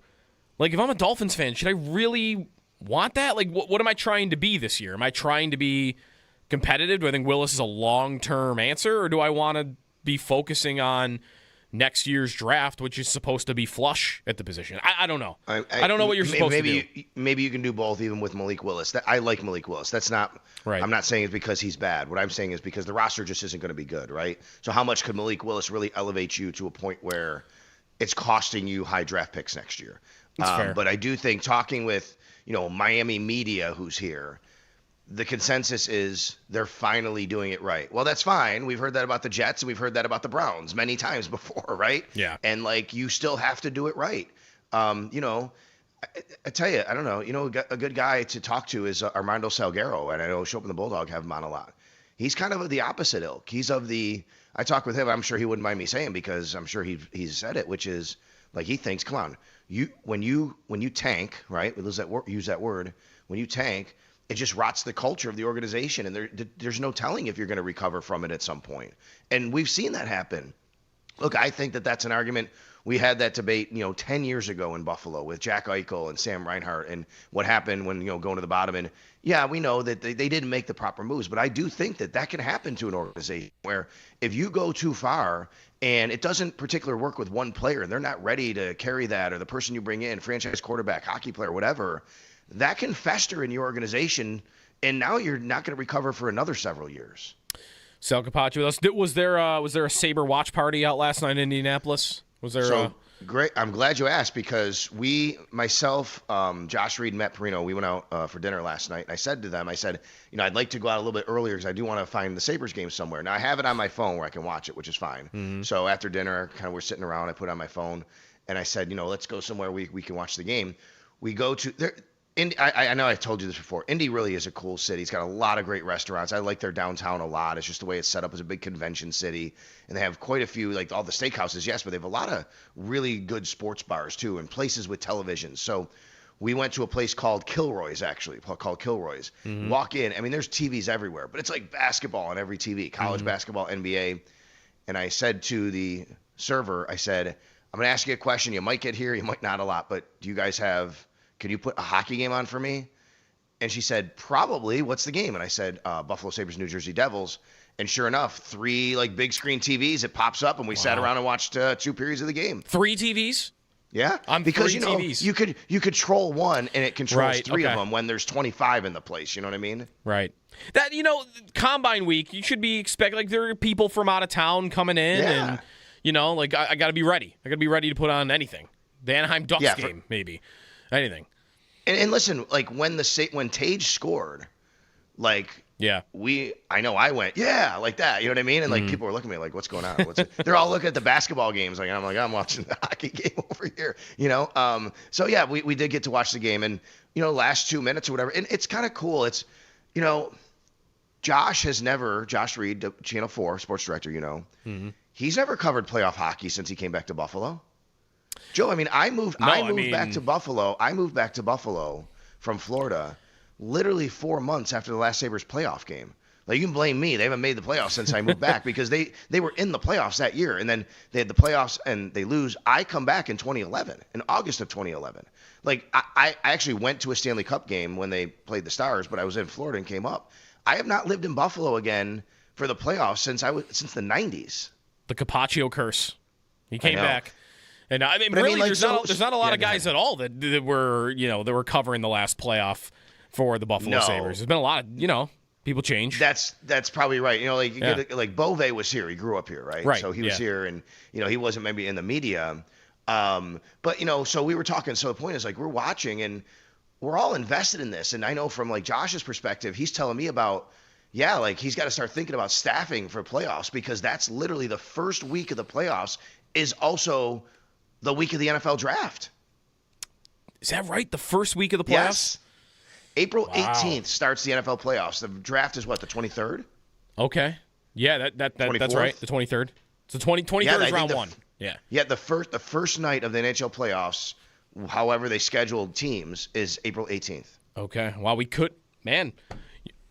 have to text Jeremy. Our draft party this year, we might have to have multiple TVs going at the same time. Right. That's right. I mean, it could be a draft / Game 3. Sabres playoff. Here's the thing, though. If it's a home game, you might have a decision to make, pal. And you're like, I want to. But anyway, we'll work that out. But no, it's good. We haven't had anything like that in a while, and it was kind of cool because the point I'm making is the last 2 minutes of the game, we're all dialed in because, personally and professionally, right, for all of us here who do this, it matters. Right. Sal Capaccio in the Western Hotline. Thank you, Sal. We'll chat later in the week. All right, you got it, man. Thanks. Sal from the Combine. You can check out all the stuff at WGR550.com. Have the Sabres ever played a playoff game on the same night as the NFL draft? I have to go back in my memory bank here. There's nothing that comes right to mind for me, but yeah, how about draft party with the draft on one screen and we got a ways, like they don't draft the Bills until like the 11 o'clock hour, and you got the Sabres game, maybe game 4 going on the other one. 803-0550 is the phone number.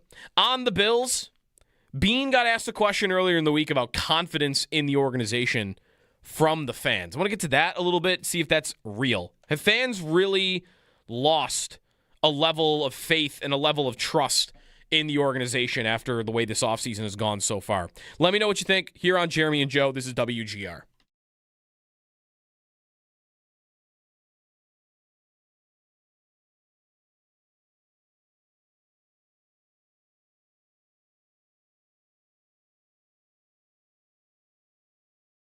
So the game last night, Paul, they win 2-1. And how about Thompson? Like, how you felt like he started the game, and then for him to, because there were a lot of questions. I mean, Lindy talked about it, like, would they limit his minutes, or how ready would he be for this game?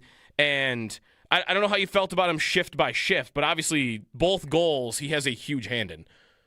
Yeah, he thought he was a little rusty to start since he hadn't been on the ice for a bit, and he went through everything that he went through, and he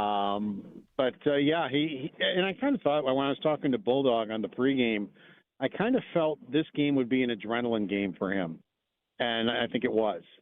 Once he got going, he looked like Tage Thompson. It looked really good, and it didn't look like they were limiting his minutes at all. I mean, he was regular shift. He was out there. He was ready to go. He played really well. Where I would worry about it if I were Lindy Ruff is, all right, you got him through the first game. You have 3 and 4 days. There's going to be a practice day and then back-to-back. Right. I think I'd be more worried about the back-to-back than I was the first game coming back. So, we'll see if it was adrenaline or if he just is pretty good and in good shape. And, I'm almost wondering if they'll have him practice today. Or if they'll just give him the day off and let him get there and start the game tomorrow.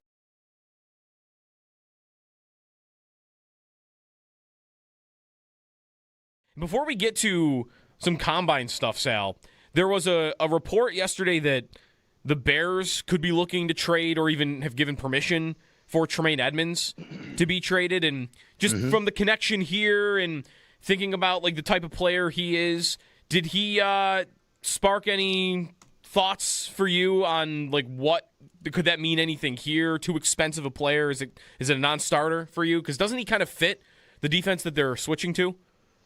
I've always believed Tremaine Edmonds is a more 3-4 inside linebacker than he is a 4-3 middle linebacker, which is what he played in Buffalo. I think he played 4-3 on the outside in Chicago. I've always believed 3-4 is his better fit, but I think that ship has sailed as well. I know like the joke is how young he is. He's not as young anymore, obviously. And, we've seen that play out. And Tremaine never fully became the physical freak that people thought he would be when he came in this league. He had trouble shedding blocks, getting off blocks sometimes. He also made good plays. I don't think he gets enough credit sometimes for the plays he did make or, the fact that he was a pretty solid player when he was here. He just didn't make splash plays, I guess. He didn't make enough game-changing plays. It's not something I'd be interested for the Bills right now. I just think it would cost too much money. I think that's a player people have seen here before. You'd always kind of think, well, he's not quite good enough, and you want better. There's no doubt about that. I do, however, think I'd like to see him go somewhere where he could play that role, Joe, because I think that we might see a little different Tremaine Edmonds and a better Tremaine Edmonds. So I do think he's more suited for that 3-4 inside linebacker role. But I also think the Bills actually have a bunch of linebackers on their team that might be more suited for that, including Terrell Bernard, including Dorian Williams, including Joe Andreessen. I think all of them actually can translate to the inside of a 3-4, maybe better than they could be a 4-3 true Mike linebacker. Joe Andreessen, who is only 1 year younger than Tremaine Edmonds, amazingly. There's another on the youth of Edmonds.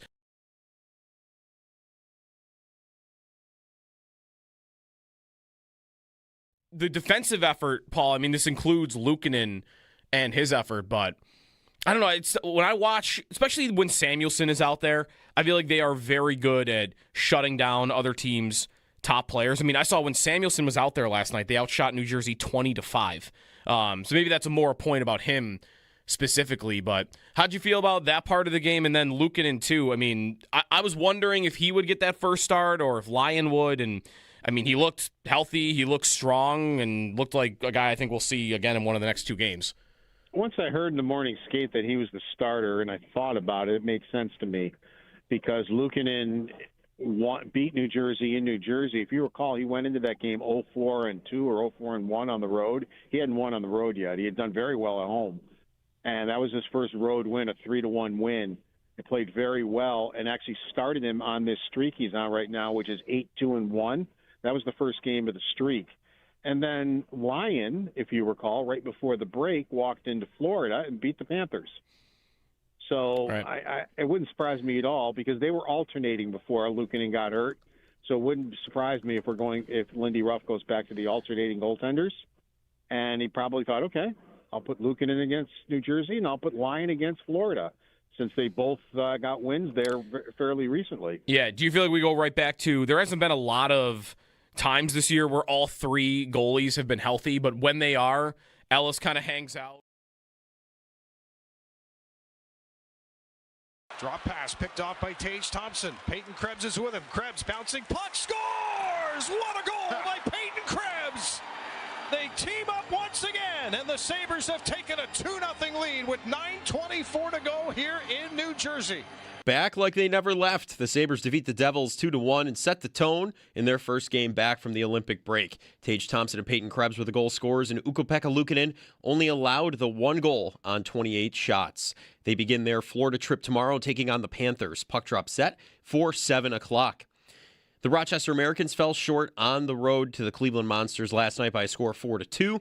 They look to bounce back at home tomorrow, hosting the Laval Rocket. Puck drop set for 7:05. The Combine rolls on today. Punters and kickers, defensive linemen and linebacker, they begin their on-field workouts today. For the latest on the Combine, you can follow along with Sal Capaccio on our website, WGR550.com. Around the NFL insider Jordan Schultz reports there's a strong belief former Saints quarterback Derek Carr is very serious about unretirement.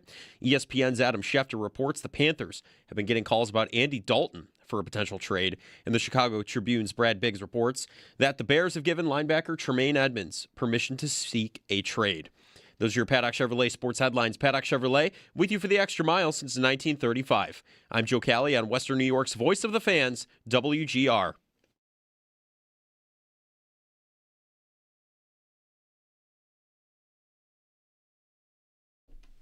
Luukkonen noticing two players on the boards, plays it to the strong side. Potential 2-on-1 down low. Thompson holds it, scores!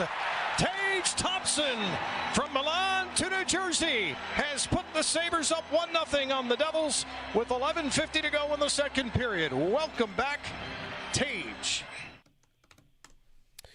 Tage Thompson, one of your moments of the game, your Firth moments of the game, brought to you by Firth. For all the moments in your life, go forth to Firth. 31 goals on the season for Tage Thompson. The Sabres get the win, 2-1, and Peyton Krebs along the way, quietly, given that there was a 20-day break in the middle, has 11 points in his last 12 games with the Sabres, which I think is easily a best for him in any segment of games like that since he has joined the team. I mean, he is 2 points away from a career high. It's not very high. Like, the bar to clear is only 28 points, and he's sitting right now at 27. So 1 to tie and 2 to pass a career high for Krebs. Playing on the wing this year. And while we're on the Sabres, there's some more football I want to get to. The Derek Carr thing and what quarterbacks or teams that need quarterbacks should be supposed to do this summer and spring. But on the Sabres, a couple of things from yesterday that I'm wondering about for the remainder of the season. Like, for instance, is the power play going to be this bad all year? I know they're 16th. Or did they drop after yesterday? Like, that is the biggest numbers lie argument that I've ever seen in my life. I am someone that I will blindly trust the numbers. I will watch something on the ice or on the field, and I'll see a number after the game that says what I saw wasn't true, and I'll go, all right, my eyes were lying to me. That's how I'm gonna approach this. This is one area where I refuse. I refuse to believe this is a middle-of-the-road power play. You're taking a stand against analytics because of the Sabres power play? There is no way that there are 15 power plays in the NHL that are better than that one, right? There's no way. It depends on how you're defining better. They do it by percentage you score. Right. So, they score the 15th most in the league. And, does that mean they're good? That's a good question. They did drop. They did drop the 17th, by the way. Okay, 17th. 17th, maybe more appropriate. Yeah. The first power play last night. You don't want to jump right on them because it's they just got off the break. They just Tage just won a gold. Yep. It's probably the first time Tage has been on the ice on a power play with Norris at all since Norris was hurt. So you want to give him a little room to breathe. But I was like, if anyone forgot how this goes for them, like, that was it. They just can't get the puck in the zone. Mm-hmm. They get it in the zone and they make a couple bad decisions. Tage with a brutal giveaway at the top of the zone, leading to a shorthanded breakaway against. Mm-hmm. It's a problem. It's got to get figured out because that's a unit that can win you a playoff game or a playoff series, and you've got the talent to have a good one. So figure out how to have a good one. Yeah, I do think this is one of those where, is this luck or is this they are very selective and they are like they are at 5-on-5? They're a quality shooting team over a quantity shooting team, because in the amount of shots that they generate per 60 minutes of power play time in the NHL this year, they rank 29th in the NHL. Mm-hmm. Like, per hour of power play, the Sabres get 48 shots. The best teams in the league, like Edmonton and Vegas for this, like, they're up around 60. Yeah. And by expected goals, they are the third worst power play in the league. But again, they are scoring at a higher rate. So is that they're searching for the best opportunity, or is this one more of, no, maybe they're getting a little bit lucky? Like, that would be my thing to figure out with the power play, because if you believe, no, we are a middle of the road power play and this is going to continue, then how much do you need to prioritize it versus the opposite, which is, I think we're worse than what the numbers show, and that's going to start to hurt us, so we need to address this at the trade deadline. Yeah. I think, a player would help. I think there's also some decisions they can make with what they have to help infuse a little more efficiency to the unit. I think Tage in that low spot showed that's a thing that can work. Yep. Down low. And I would like to see them get a little more floaty. Like, I think Dahlin does a decent job moving around up top for the most part, but he can get stuck on the blue line and kind of plays a lot of catch with one guy on a flank. Mm-hmm. And I think that's a lot of their problem when they get in zone is they get kind of stagnant and end up just playing catch with each other and then just waiting for a one-timer.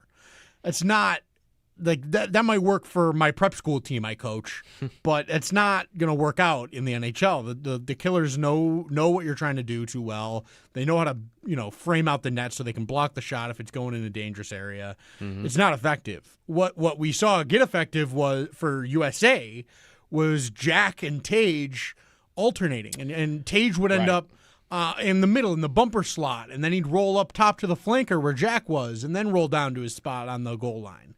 And I think that's a little bit of what might be missing from the Sabres power play at this point. Yeah. That opens up those plays at the net down low, which we hear Paul talk about all the time. Like, Tage gets that puck on the goal line, take it to the net. He scored a goal in the Olympics like that. He scored a goal right before they went to the break just like that. And like that stuff opens up more when you have more confusion, more movement. It's a surprising thing to me that they don't do it more, because their whole offensive system 5-on-5 is that. It's the defenseman diving down and creating chaos for the defending team. And they're so effective at it in that situation. And then it feels like on the power play they get too stagnant. It's a weird problem to have for a team that's so good at what I think is necessary for that power play. I think what might be a problem for them is they don't have, and not that you would have anyone that is as good as him, but they don't have anyone to me near what Eichel is as a distributor on the power play that could play that spot so that Tage can go down low. Like, who's that guy? Is Jack Quinn going to do that role? No, he's a shooter. And well, Norris isn't that side. Like, one of the defensemen going to do it? Like, do you want that was the thing I was about to say, was like, can Byram do that? Or do you want to put Byram at the top and put Dahlin on the side with Tage? Because he's got that one-timer going now. Like, there are ways to infuse some creativity into the unit, and it feels like it just hasn't been done. And that's frustrating, especially when it looks the way it does for so much of the time. I mean, really, I would just like for them to trade for a guy. Trade for one more guy that you could put on that top unit that can move the puck around and can allow you more ability, I think, to move Tage.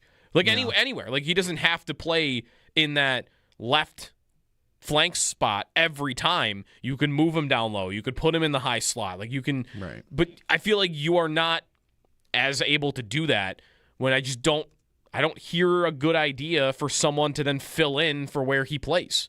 Mm-hmm. USA had Eichel for that, and they had 10 other guys. But is Benson going to do it? He's not going to shoot. Benson, I did see, though, there are numbers that when he's on the power play, they do get shots. They do get scoring opportunities. Right. He just hasn't done it as much this year. Let's go to Paul in Buffalo on the phones. What's up, Paul? Joe, you might know this better than anyone. Is there a stat that tracks the success of zone entries on the power play? Because from my eye, I think they're okay once they establish in the zone. Yeah. Of course, they could be a little better, but sometimes their entries are just terrible, and they waste 45 seconds to a minute before they can get the puck in the zone. I feel like that is something that someone should be tracking, and maybe there are, but it's not something that I've ever come across. But no, right, because I would bet, though, if I were to find something like that they would rank very low. They get stopped at the blue line all the time.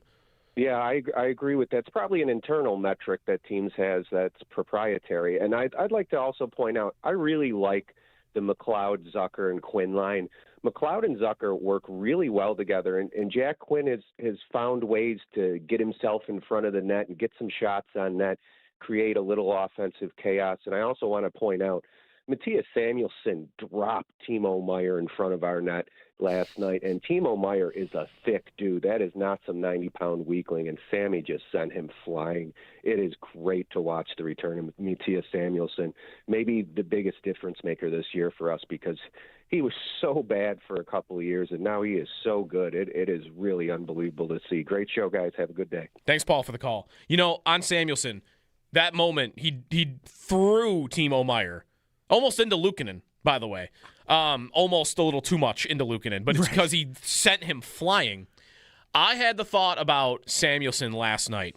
Again, I mentioned this stat with Paul earlier today, Paul Hamilton, that when Samuelsson was on the ice last night, the Sabres outshot the Devils 20-5. They were dominant. And we talked about this after the show the other day with our boss, that in the gold medal game, a guy that was unbelievable that no one mentioned. Some people might not even know he was on the team. Mm-hmm. And it certainly won't get remembered like Hellebuck's save will or what Hughes' effort was in that game in overtime.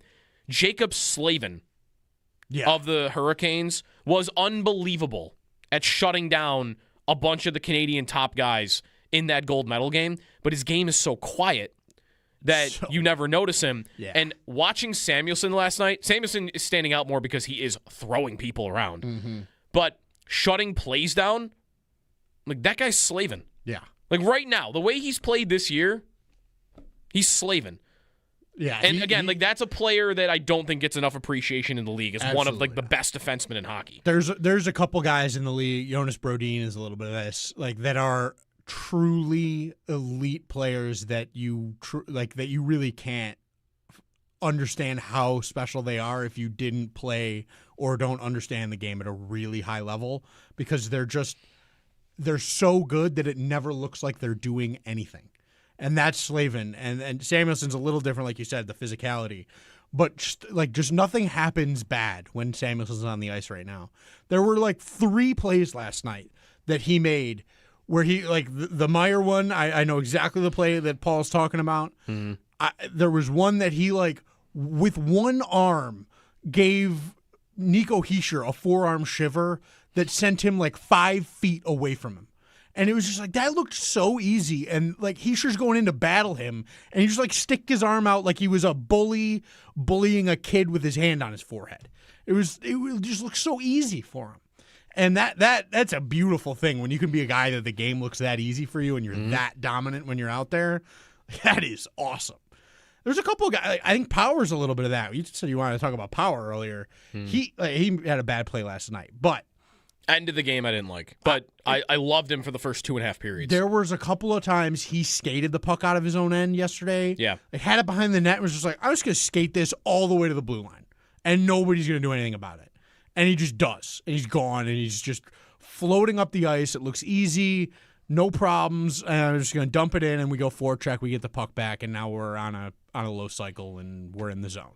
Like, that's what he's great at. It just gets the puck out of his own end all the time. He's so good.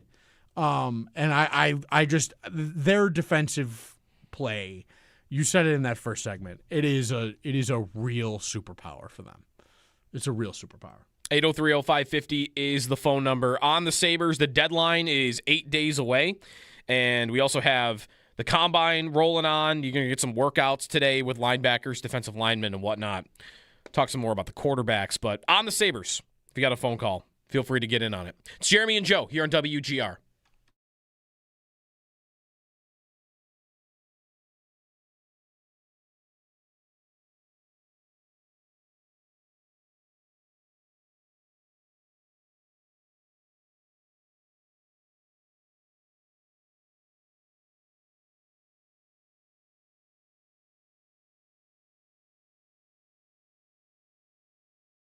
Last thing for you, Paul. So last night, we're going to start getting this a lot, I think, in the next week because the deadline's a week from tomorrow, trade stuff. And Vancouver scratched Tyler Myers last night because it sounds like there's a deal that's going to happen soon between them and somebody.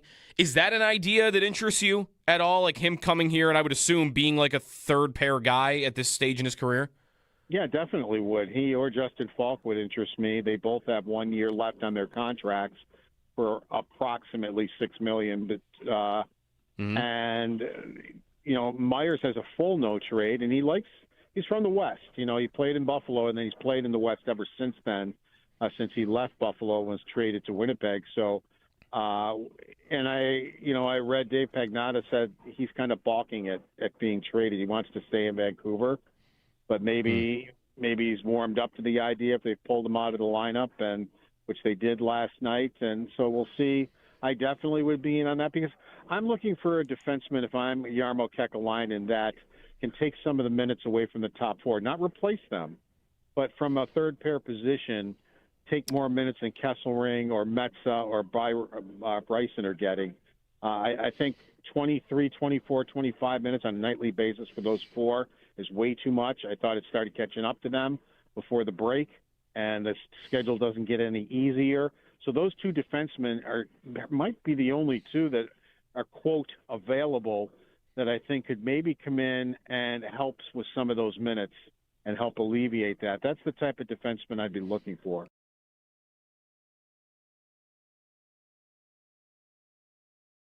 So the game last night, Paul, they win 2-1. And how about Thompson? Like, how you felt like he started the game, and then for him to, because there were a lot of questions. I mean, Lindy talked about it, like, would they limit his minutes, or how ready would he be for this game?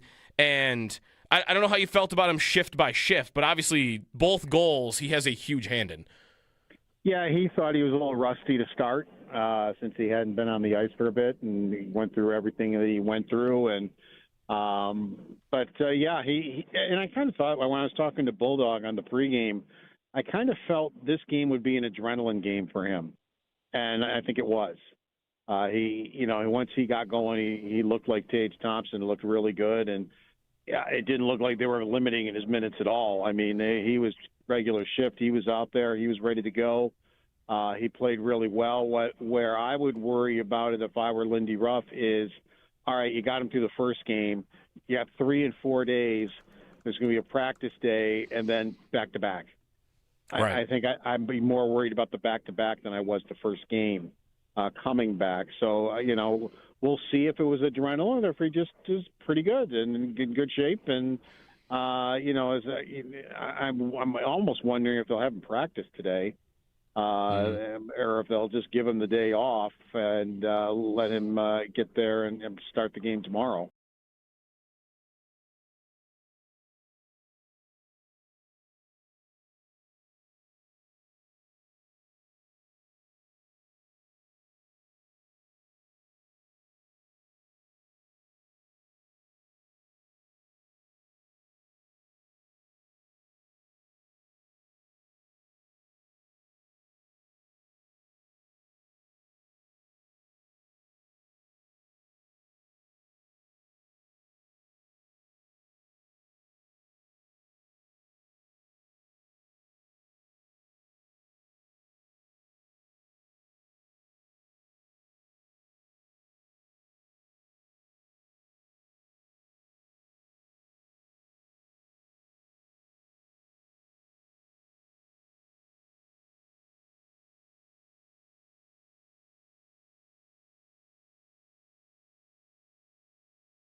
Be caller 5 right now at 716-221-4WGR. Win a 4-pack of tickets to the Buffalo Home Show at the Buffalo Niagara Convention Center 2 weekends, March 6th through the 8th and March 13th through March 5th. Visit BuffaloHomeShow.com for tickets and info. What former Sabre do you want to see the Sabres add? Evan Rodriguez is another former Sabre that is allegedly on the trade market. I don't need Evan Rodriguez. No. Tyler Myers is still my guy for this. I like Myers too. I'm not in on Ristolainen. And O'Reilly intrigues me, but I don't think it really is perfect. He's just still so good that it's hard for me to completely throw that aside. And he's good at faceoffs. When we come back, more on the Sabres and the Combine. What should teams that need a quarterback be doing when we come back on WGR?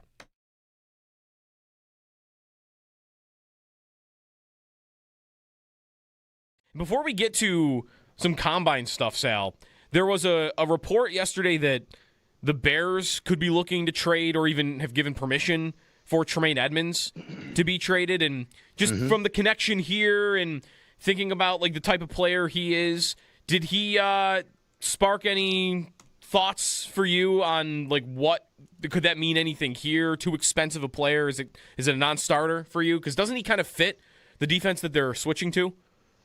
I've always believed Tremaine Edmonds is a more 3-4 inside linebacker than he is a 4-3 middle linebacker, which is what he played in Buffalo.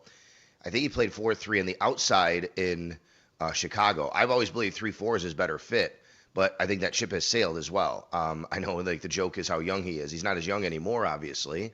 And, we've seen that play out. And Tremaine never fully became the physical freak that people thought he would be when he came in this league. He had trouble shedding blocks, getting off blocks sometimes. He also made good plays. I don't think he gets enough credit sometimes for the plays he did make or, the fact that he was a pretty solid player when he was here. He just didn't make splash plays, I guess. He didn't make enough game-changing plays. It's not something I'd be interested for the Bills right now. I just think it would cost too much money.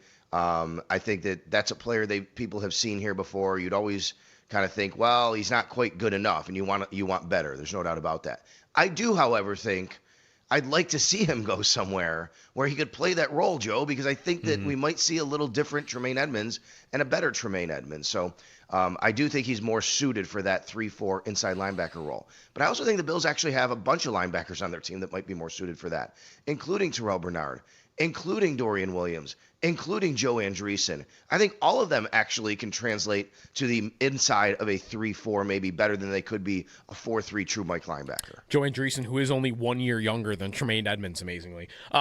There's another on the youth of Edmonds.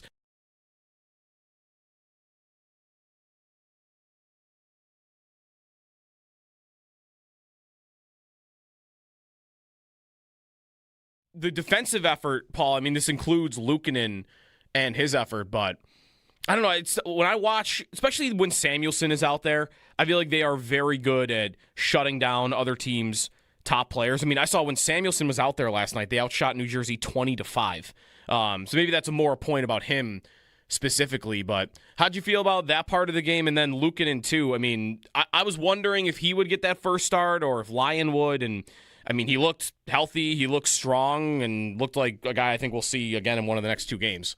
Once I heard in the morning skate that he was the starter and I thought about it, it made sense to me because Luukkonen beat New Jersey in New Jersey. If you recall, he went into that game 0-4-2 or 0-4-1 on the road. He hadn't won on the road yet. He had done very well at home. And that was his first road win, a 3-1 win. He played very well and actually started him on this streak he's on right now, which is 8-2-1. That was the first game of the streak. And then Lyon, if you recall, right before the break, walked into Florida and beat the Panthers. So right. It wouldn't surprise me at all because they were alternating before Luukkonen got hurt. So it wouldn't surprise me if Lindy Ruff goes back to the alternating goaltenders. And he probably thought, okay, I'll put Luukkonen against New Jersey and I'll put Lyon against Florida, since they both got wins there fairly recently. Yeah, do you feel like we go right back to, there hasn't been a lot of times this year where all three goalies have been healthy, but when they are, Ellis kind of hangs out on the side and it's a Lyon Luukkonen rotation? Yeah, I think it's a Lyon Luukkonen. I would think Luukkonen then gets the game in Tampa where they had this going on before. It was Ellis that got the game in Tampa when Lyon played in Florida.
Drop pass picked off by Tage Thompson. Peyton Krebs is with him. Krebs bouncing. Puck scores! What a goal by Peyton Krebs! They team up once again, and the Sabres have taken a 2-0 lead with 9:24 to go here in New Jersey. Back like they never left, the Sabres defeat the Devils 2-1 and set the tone in their first game back from the Olympic break. Tage Thompson and Peyton Krebs were the goal scorers, and Ukko-Pekka Luukkonen only allowed the 1 goal on 28 shots. They begin their Florida trip tomorrow, taking on the Panthers. Puck drop set for 7 o'clock. The Rochester Americans fell short on the road to the Cleveland Monsters last night by a score 4-2. They look to bounce back at home tomorrow, hosting the Laval Rocket. Puck drop set for 7:05 for them. Around the NHL, games to scoreboard watch as the playoff push continues for the Sabres. Tampa Bay is in Carolina. The New Jersey Devils are playing Pittsburgh. Toronto in Florida. Detroit at Ottawa. New York Islanders taking on Montreal. Philadelphia taking on the New York Rangers. And Columbus, they're in Boston. The Combine rolls on today. Punters, kickers, defensive linemen, and linebacker, they begin their on-field workouts today. For the latest on the Combine, you can follow along with Sal Capaccio on our website, WGR550.com. Around the NFL insider Jordan Schultz reports there's a strong belief former Saints quarterback Derek Carr is very serious about unretirement. ESPN's Adam Schefter reports that the Panthers have been getting calls about Andy Dalton for a potential trade. And the Chicago Tribune's Brad Biggs reports the Bears have given linebacker Tremaine Edmonds permission to seek a trade. Join Bulldog and WGR in the fight against cancer by riding with the WGR Ride for Roswell team on Saturday, June 27th. When you sign up, you'll get a rider gift from WGR and Tom's Pro Bike on Walden Avenue in Lancaster. Not riding? You could still make a difference by donating to any of our team members. Every dollar goes directly to Roswell Park. Get all of the details at WGR550.com. That's your Paddock Chevrolet Sports Update. Paddock Chevrolet, with you for the extra mile since 1935. I'm Joe Cali on Western New York's Voice of the Fans, WGR.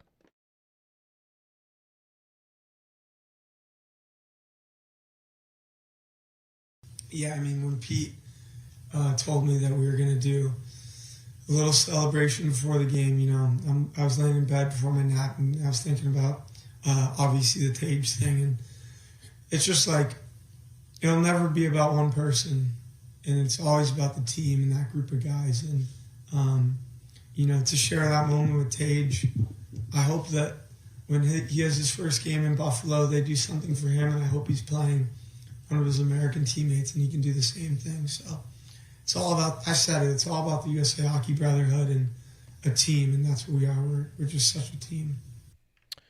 Jack Hughes, who gave a little speech before the game yesterday. I didn't expect him to grab the mic.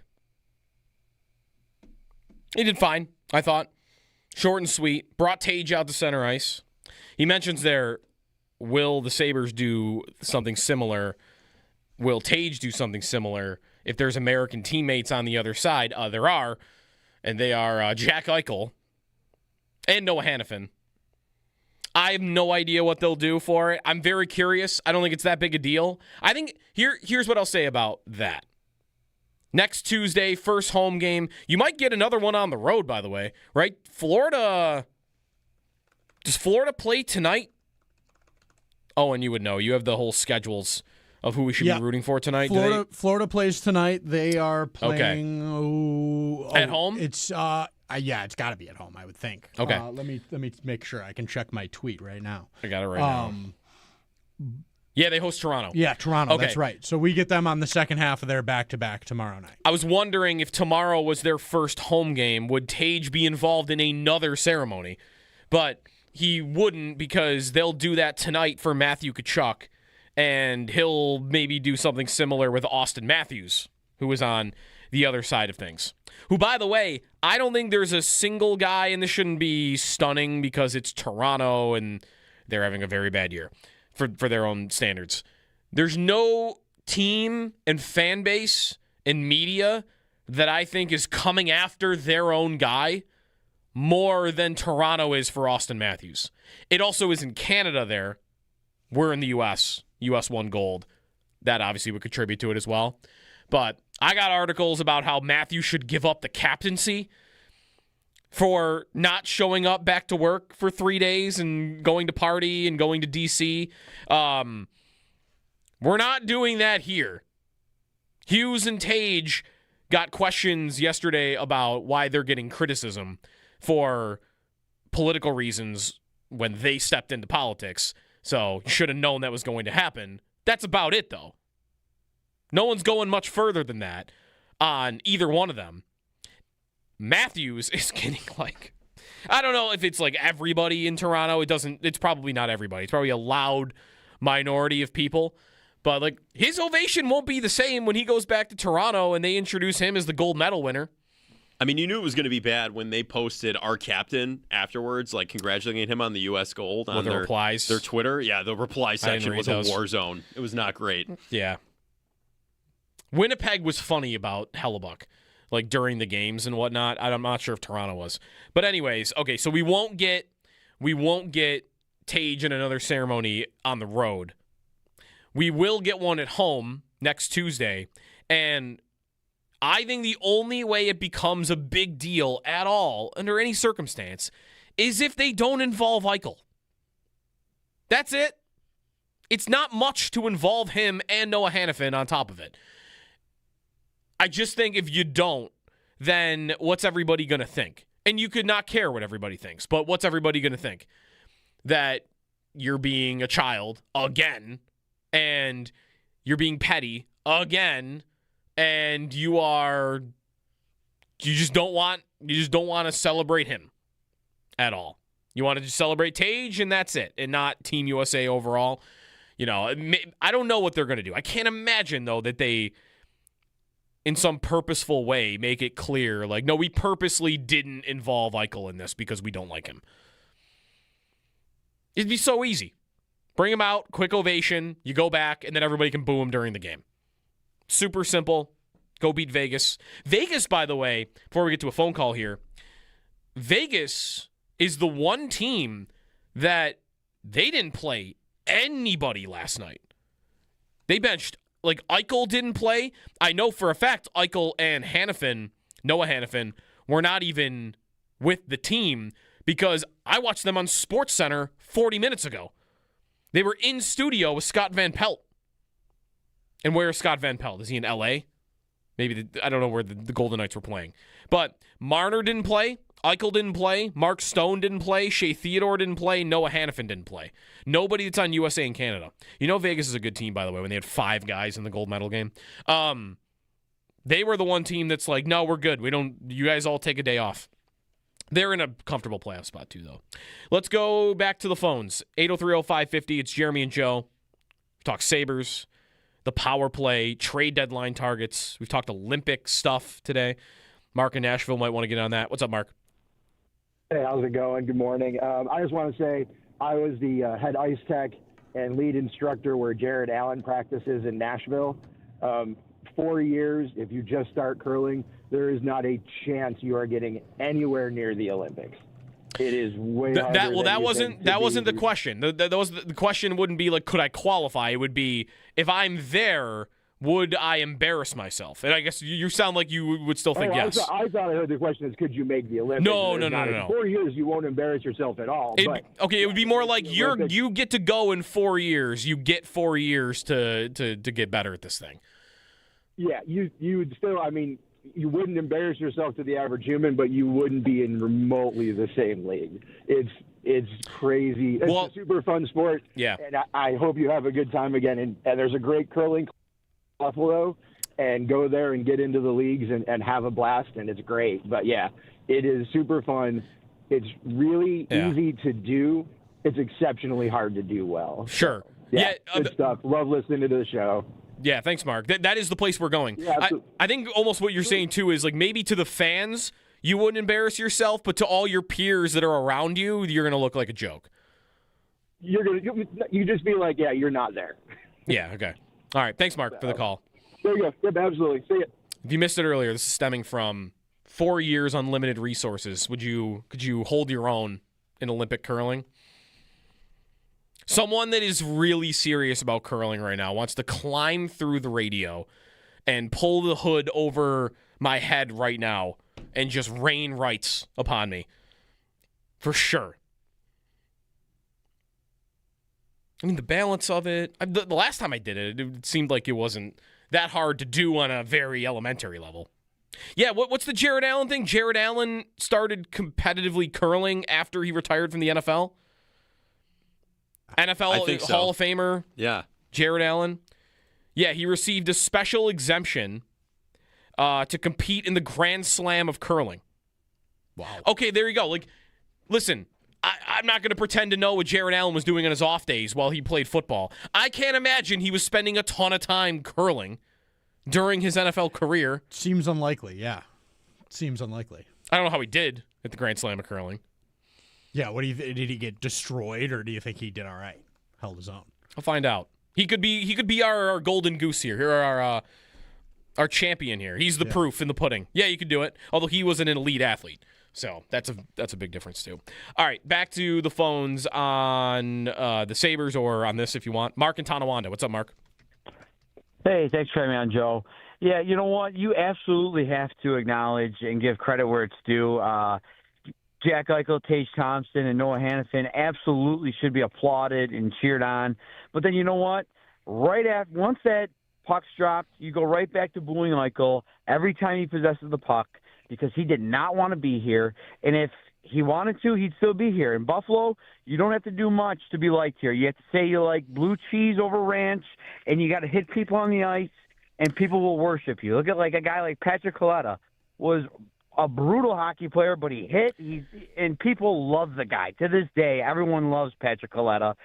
Jack Eichel had to do the bare minimum, and I can't wait to go back to not liking him. But I'm not going to lie to you. I've been riding high, loving this American hockey team. But, yes, as soon as the puck's dropped, I'm going to boo him every possession he gets. I'm going to have to listen to you. I hear you. Respect your opinion on that. Like, I want to push back on that, though, like where the difference to me, like Patrick Coletta, okay, right, like you got to love Buffalo and you got to love the blue cheese over ranch. Like, fine. Like, you want to throw all that in there? Patrick Coletta got to play in the playoffs multiple times on teams that were competitive. And even the years that he didn't make it on this team, they were close.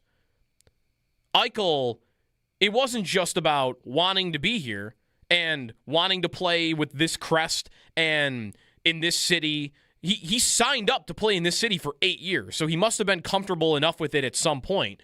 What was the bridge too far? It wasn't blue cheese and ranch. It was winning hockey games. The team was about to go into a rebuild, and the bare minimum, in your words, would be you need to be okay with losing. That's what he needed to be okay with. You need to sign up for us being bad for a couple of years. Because a missing component of the reporting on that always gets forgotten is he didn't say I want to be traded because I want to leave Buffalo. He wanted to be traded because he didn't want to go through a rebuild. That's it.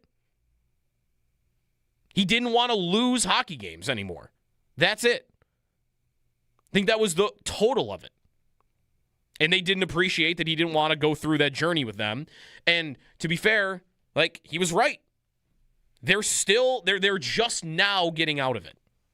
So that's personally why, like, I wouldn't boo him if I were a fan at a game. I don't think it's crazy. Fans have every right to boo whoever they want. You pay your tickets. And I like villains in sports. I don't think there are enough of them. I miss having villains for the Buffalo Sabres. I like when they are more organic, though. I don't necessarily love when they are guys that used to play here that were awesome. Like, the guys that I like to boo and appreciate hating are the guys that run my guy from behind.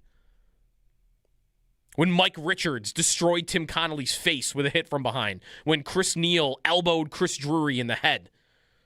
These types of plays. When Jarkko Ruutu bit Andrew Peters on the hand. Remember that one? And then Adam Mayer tried to fight him in the hallway. Like, these are the players on other teams that I want to be booing. Not the guy that was just sick of losing. Okay, you suck. I think more egregious than that was what he said after postgame the first time he was back.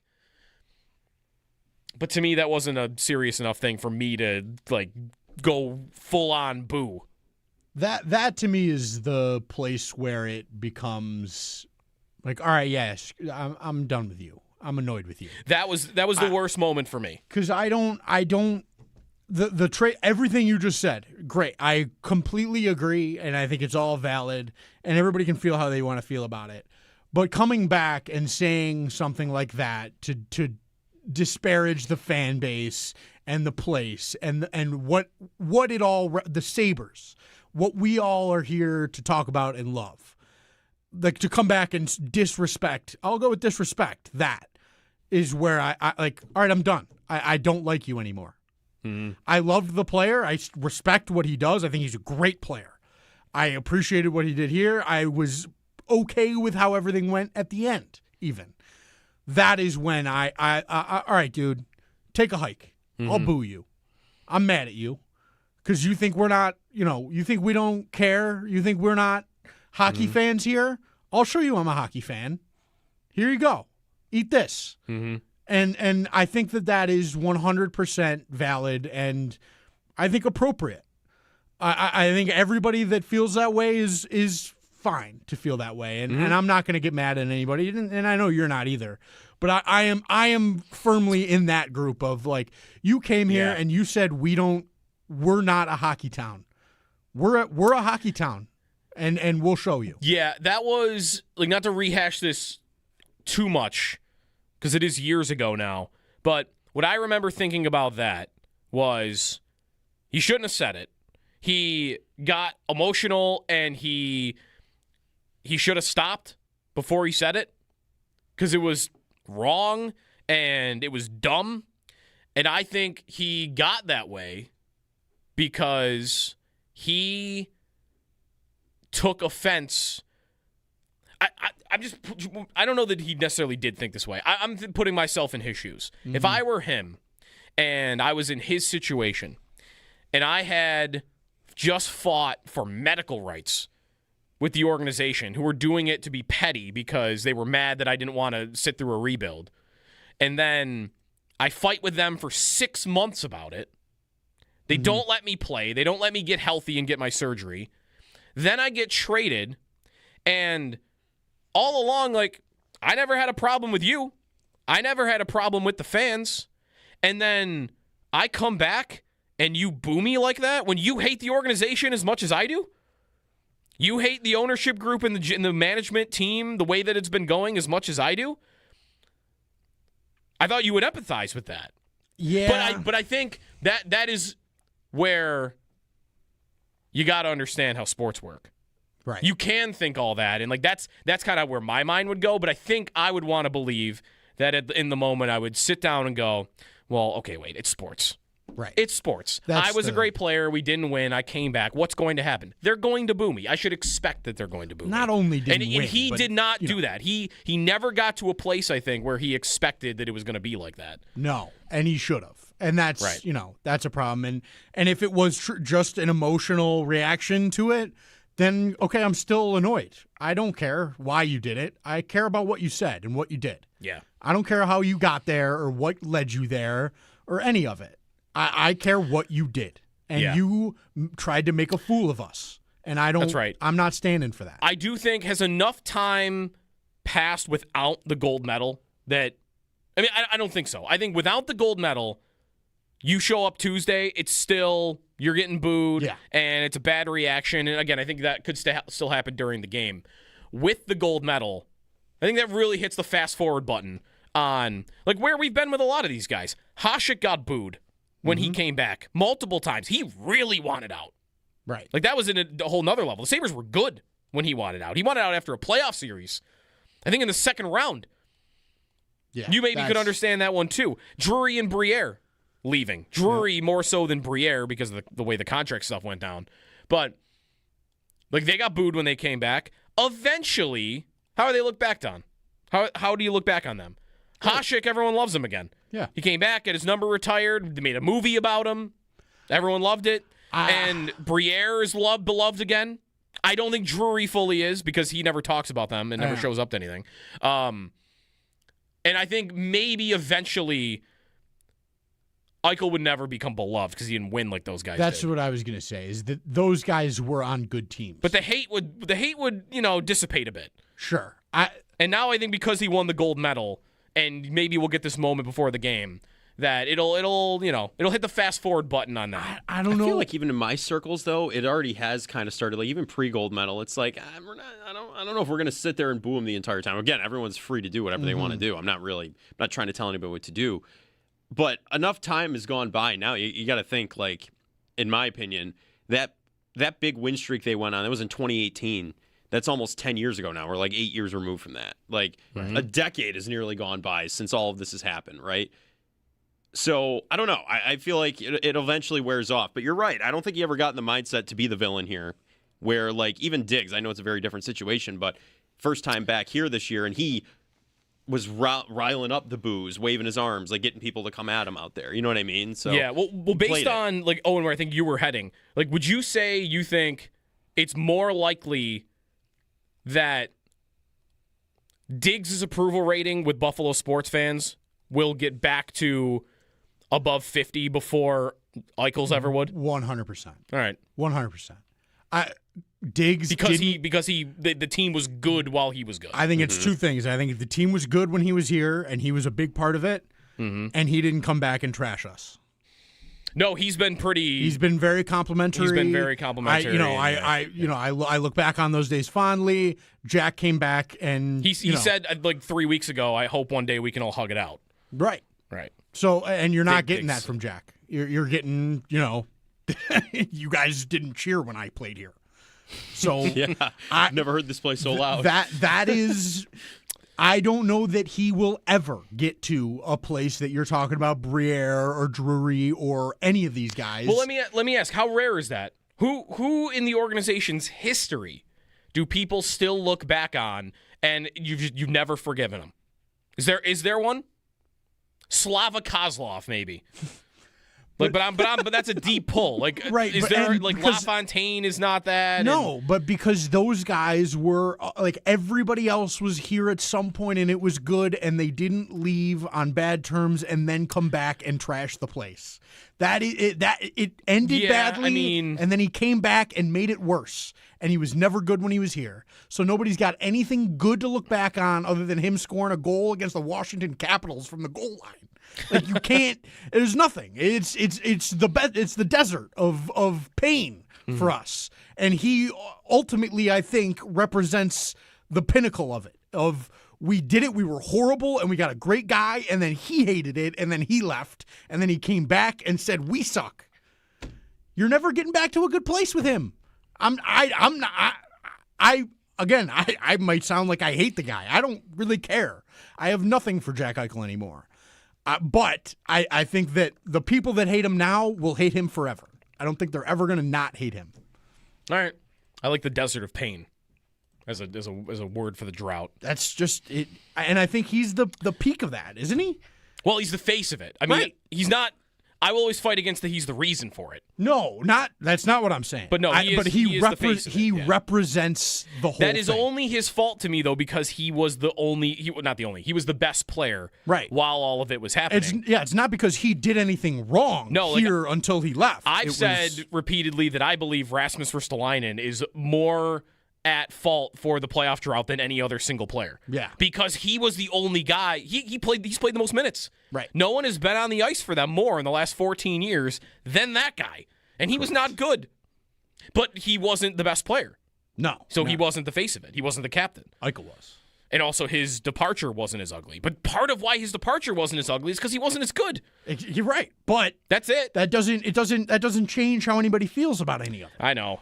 That's just what it is. I think we agree though that like it wouldn't have been this bad at all if he hadn't. No. And I 100%. That comment stuck with me for a bit.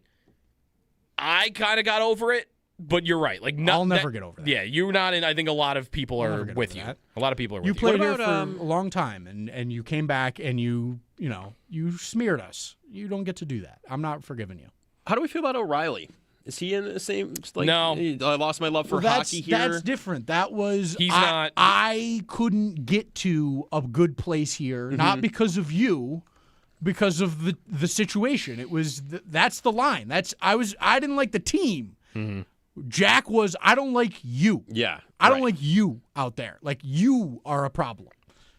That's the difference. trying to think, who are the other guys like this? There might not be many. I don't think there's anybody else that did something like this. If you hang on hold, we'll get to you when we come back. On this, if you want, the Sabres are winning. They're going to probably break the playoff drought. They are 92.5% to make the playoffs after last night's win at Evolving Hockey. And many other sites, actually all the other sites, they're at least 75%. 803-0550 is the phone number. Some Combine talk as well coming up here on Jeremy and Joe on WGR.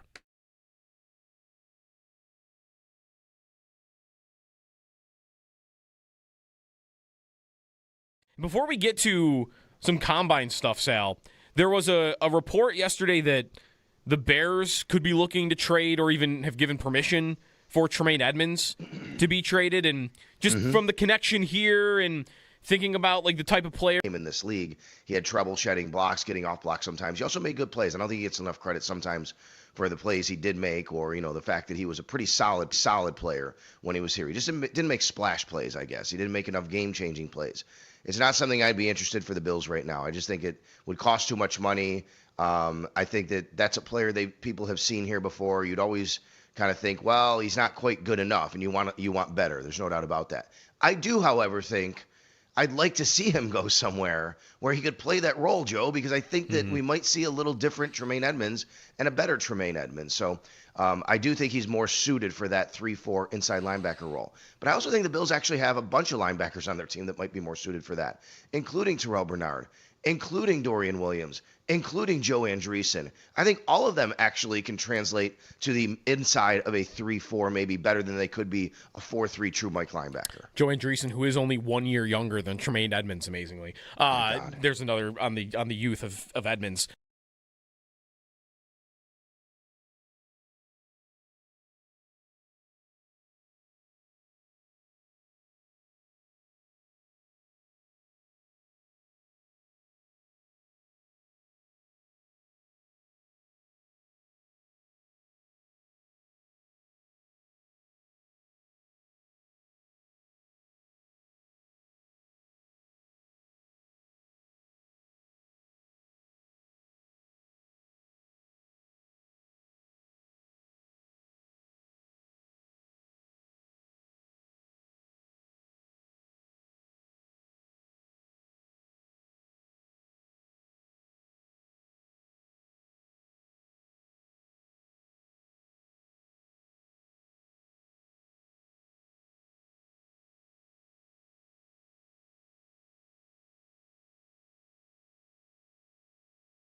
So the game last night, Paul, they win 2-1. And how about Thompson? Like how you felt like he started the game, and then for him to, because there were a lot of questions. I mean, Lindy talked about it, like would they limit his minutes or how ready would he be for this game? And I don't know how you felt about him shift by shift, but obviously both goals he has a huge hand in. Yeah, he thought he was a little rusty to start since he hadn't been on the ice for a bit, and he went through everything that he went through. And yeah, he and I kind of thought when I was talking to Bulldog on the pregame, I kind of felt this game would be an adrenaline game for him, and I think it was. Once he got going, he looked like Tage Thompson, looked really good, and yeah, it didn't look like they were limiting his minutes at all. I mean, he was regular shift. He was out there. He was ready to go. He played really well. Where I would worry about it if I were Lindy Ruff is, all right, you got him through the first game. You have 3 and 4 days. There's going to be a practice day and then back-to-back. Right. I think I'd be more worried about the back-to-back than I was the first game coming back. So, we'll see if it was adrenaline or if he just is pretty good and in good shape. And, I'm almost wondering if they'll have him practice today. Or if they'll just give him the day off and let him get there and start the game tomorrow.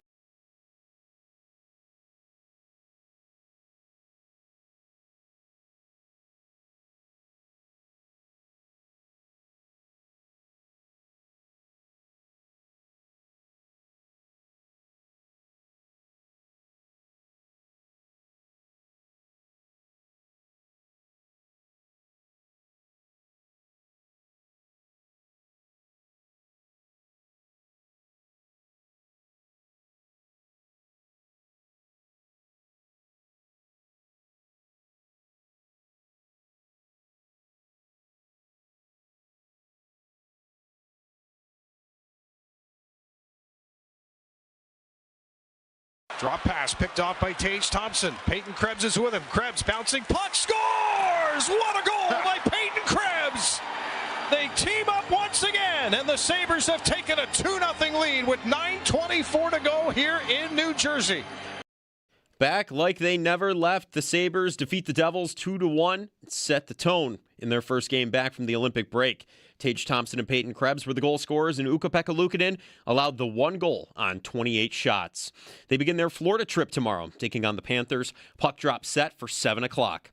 The Rochester Americans fell short on the road to the Cleveland Monsters last night by a score of 4-2. They look to bounce back at home tomorrow, hosting the Laval Rocket with puck drop set for 7:05. The Combine rolls on. Today, punters, kickers, defensive linemen, and linebackers begin on-field workouts. For the latest on the Combine, you can follow along with Sal Capaccio on our website, WGR550.com. And around the NFL, NFL insider Jordan Schultz reports there's a strong belief former Saints quarterback Derek Carr is very serious about retirement. ESPN's Adam Schefter reports the Panthers have been getting calls about Andy Dalton for a potential trade. And the Chicago Tribune's Brad Biggs reports the Bears have given linebacker Tremaine Edmonds permission to seek a trade. Those are your Paddock Chevrolet sports headlines. Paddock Chevrolet with you for the extra mile since 1935. I'm Joe Cali on Western New York's Voice of the Fans, WGR.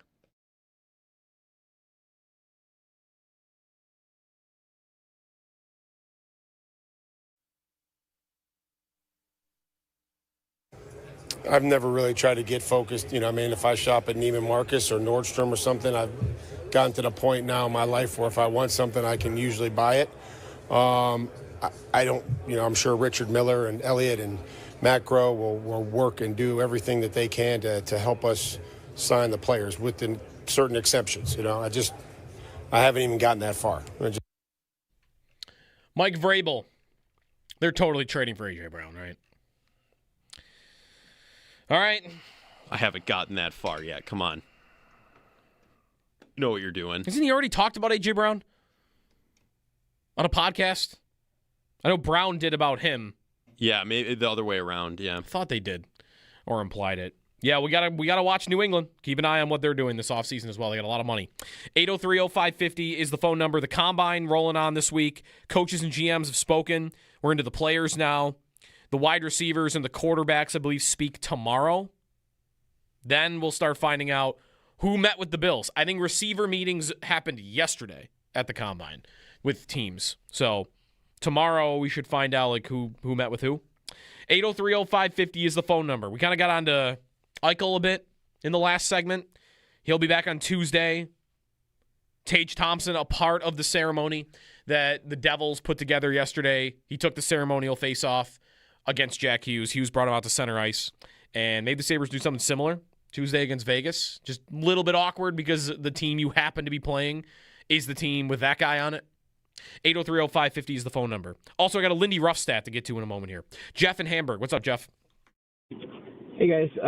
So I pretty much agree with most. I think what really I struggle with is, obviously, no matter what, when Eichel said that after that post game there, that's obviously going to stick and sting and stay with everyone there. But it's so hard to be like, you know what, he's kind of right. It's been pretty bad for those handful of years. So it's nice to see we're doing well again, of course. But at the same time, I think maturing is kind of realizing that, I don't want to say he was right, but it's kind of hard to fault some of that, of what he said. But at the same time, I never agree with it. But I do have a wild card in there. I was thinking initially of Ryan O'Reilly for someone like this, but I feel like if I think back, Chatan's departure wasn't exactly the greatest either, I don't think, right? I don't think it's someone maybe we'd necessarily boo like Eichel, but yeah. I know there was some public moments. If I remember right back, I think I was doing some research. There was a moment where he kind of gestured like a phone call or something and said like "Hello, Darcy" or something. So not exactly a great public thing, but I think might be up there potentially for the disrespect moment there, I guess, especially when he was around for most of some of the good moments there too. Right. Thanks, Jeff, for the call. Yeah, Chatan, he came up recently because he's the president of the Slovakian ice hockey team, and I was a little kid when he was on the team, and he would have been the guy I had my first jersey of or something, like practice jersey with Chatan on the back. So I loved him, but I was, 7, 8, 9 years old. I didn't understand the business of it at all. So when he left, I thought he just left. Didn't remember. Bulldog actually tweeted at me the other day about it because I had tweeted about him on the 05-06 team if he had been on it. And Bulldog said something that I don't think I knew, which is the Drury basically made it like me or him. This guy, no. We're trying to be a real team here. He's not taking it seriously. Me or him. And they chose Drury, which I guess for the next 2 years probably was the right decision. I don't think he's looked back on poorly, though, at all. I think time heals wounds for most. Owen might be right that maybe this Eichel scenario is one where that doesn't happen for everybody. It did for me, but that doesn't mean it'll happen for everybody. I got a stat of the day for you on Lindy Ruff. It pertains to something else that happened in the coaching world last night in the NHL.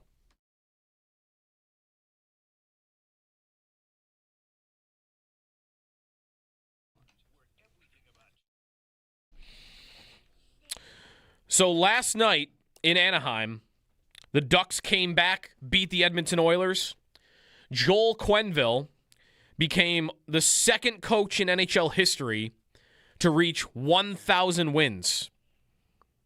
Scotty Bowman being the other. Bowman's at 1,244. That is an unbreakable record in the NHL. Paul Maurice maybe has got to look at. He's got 300 wins to go, and he's still young enough. But anyways, Quenneville, the second coach all time to get to 1,000 wins. Lindy Ruff, who is fourth all time in wins as of this moment, is 67 wins away from 1,000. Want to do some math here? What are the odds Lindy gets to 1,000 wins? Ooh. He needs 67. 67 wins? 67 wins. Will he get to 1,000? Man, don't you feel like there's a chance he goes away even after this year, even if they make it? I do think there's a chance. I don't know. I don't know what that chance is, though. Man, that's like at least 2 more years. Right. Will he treat it as I'm 66 years old, came back, got the team back on the map, broke the playoff drought. Going out on the high. Going out on the high of I broke the playoff drought. But for Lindy, it's not just about that. He wants to win a Stanley Cup.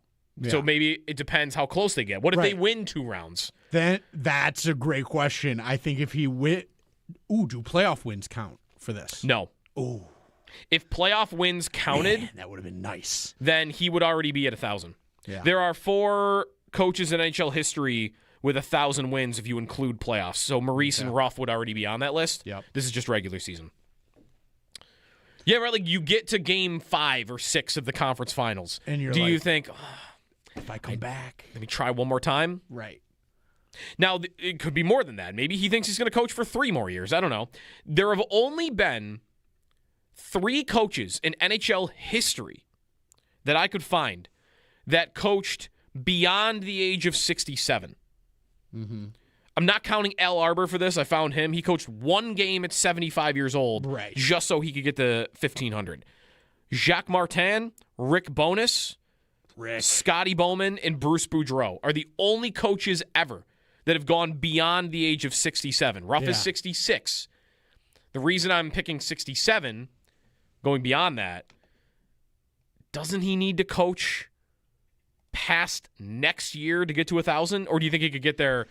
What would he have to do to get there next year? That's like a big year next year. Because what, they're gonna get, 15 more wins this season maybe? They've got 24 games left. So let's give them 12 wins. Just 500. We can give them 15. Right? Let's give them 15. They're going to go above 500. Go a couple over. 15. Let's go 15 wins here. So that's what, 53 52. Left? 52 left? 52 to reach 1,000. In an 82-game season? That's a lot. That's a lot. That's a big year. But if they're trending the way they're trending, like, you could be in for like game 84 or 83 next year. Like, he's going for it, and it's close. And that could be fun. Yep. I'm going to say he does it. I believe in him. I'm a sucker for Lindy, so like maybe I'm an idiot. Yeah. But I love him. I think he can do it. It's up to him. I think it's up to him. If he wants to do another 2 years, he's got it. Easy.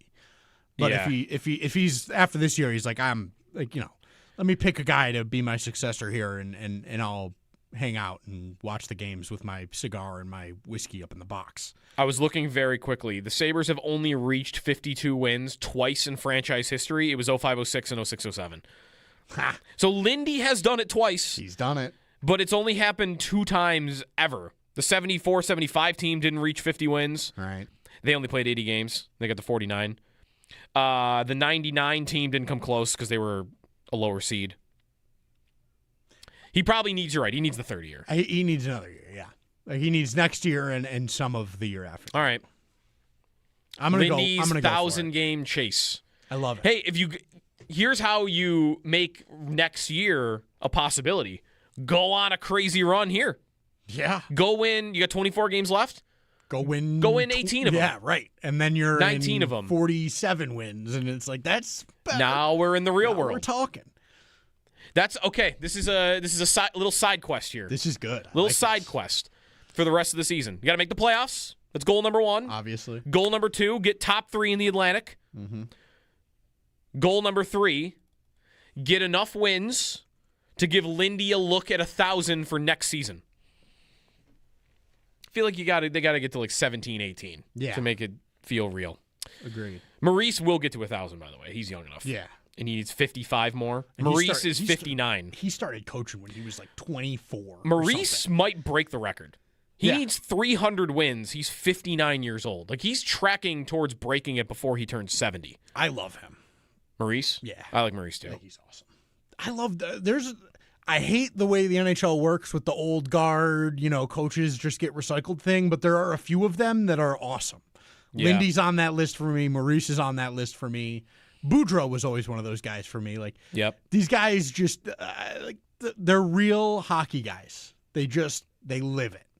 And I do appreciate that aspect of why some of these coaches get so many different jobs. It's because all they've done for the past 60 years is coach and play hockey. It's wild that a month and a half ago, 2 months ago, we thought Lindy might get kicked upstairs. Dude, I know.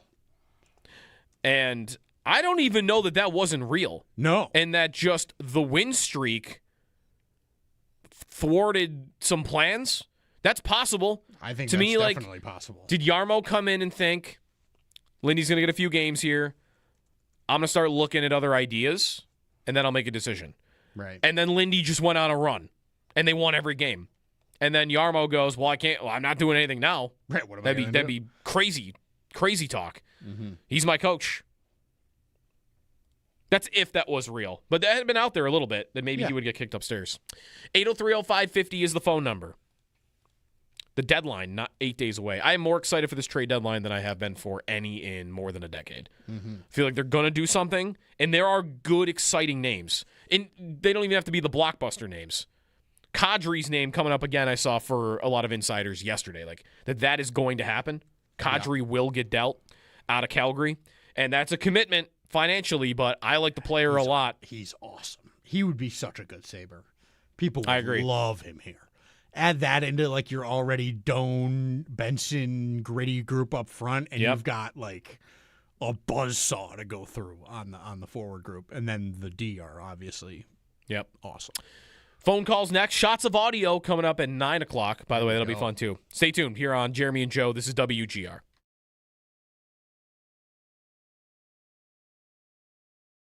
The defensive effort, Paul, I mean, this includes Luukkonen and his effort, but I don't know. It's when I watch, especially when Samuelsson is out there, I feel like they are very good at shutting down other teams' top players. I mean, I saw when Samuelsson was out there last night, they outshot New Jersey 20-5.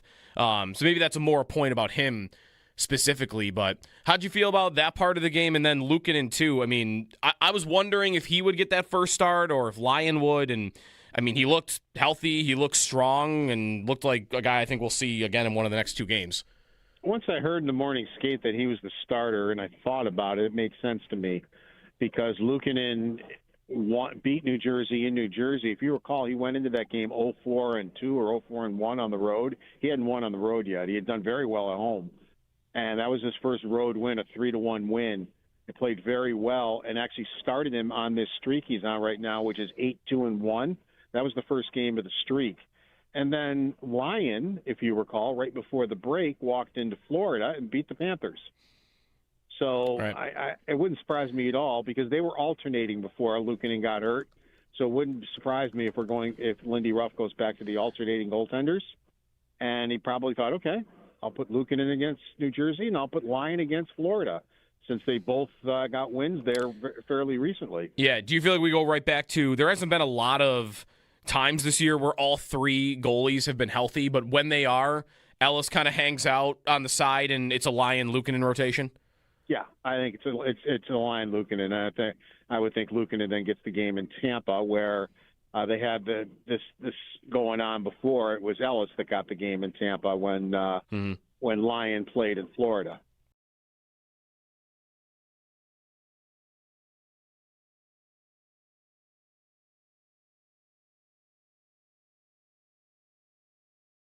Before we get to some combine stuff, Sal, there was a report yesterday that the Bears could be looking to trade or even have given permission for Tremaine Edmonds to be traded. And just from the connection here and thinking about like the type of player he is, did he spark any thoughts for you on like what could that mean anything here? Too expensive a player? Is it a non-starter for you? Because doesn't he kind of fit the defense that they're switching to? I've always believed Tremaine Edmonds is a more 3-4 inside linebacker than he is a 4-3 middle linebacker, which is what he played in Buffalo. I think he played 4-3 on the outside in Chicago. I've always believed 3-4 is his better fit, but I think that ship has sailed as well. I know like the joke is how young he is. He's not as young anymore, obviously. And, we've seen that play out, and Tremaine never fully became the physical freak that people thought he would be when he came in this league. He had trouble shedding blocks, getting off blocks sometimes. He also made good plays. I don't think he gets enough credit sometimes for the plays he did make, or, the fact that he was a pretty solid player when he was here. He just didn't make splash plays, I guess. He didn't make enough game-changing plays. It's not something I'd be interested for the Bills right now. I just think it would cost too much money. I think that's a player people have seen here before. You'd always kind of think, well, he's not quite good enough, and you want better. There's no doubt about that. I do, however, think I'd like to see him go somewhere where he could play that role, Joe, because I think that we might see a little different Tremaine Edmonds and a better Tremaine Edmonds. So I do think he's more suited for that 3-4 inside linebacker role. But I also think the Bills actually have a bunch of linebackers on their team that might be more suited for that, including Terrell Bernard, including Dorian Williams, including Joe Andreessen. I think all of them actually can translate to the inside of a 3-4, maybe better than they could be a 4-3 true Mike linebacker. Joe Andreessen, who is only 1 year younger than Tremaine Edmonds, amazingly. There's another on the youth of Edmonds.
Be caller 5 right now at 716-221-4WGR.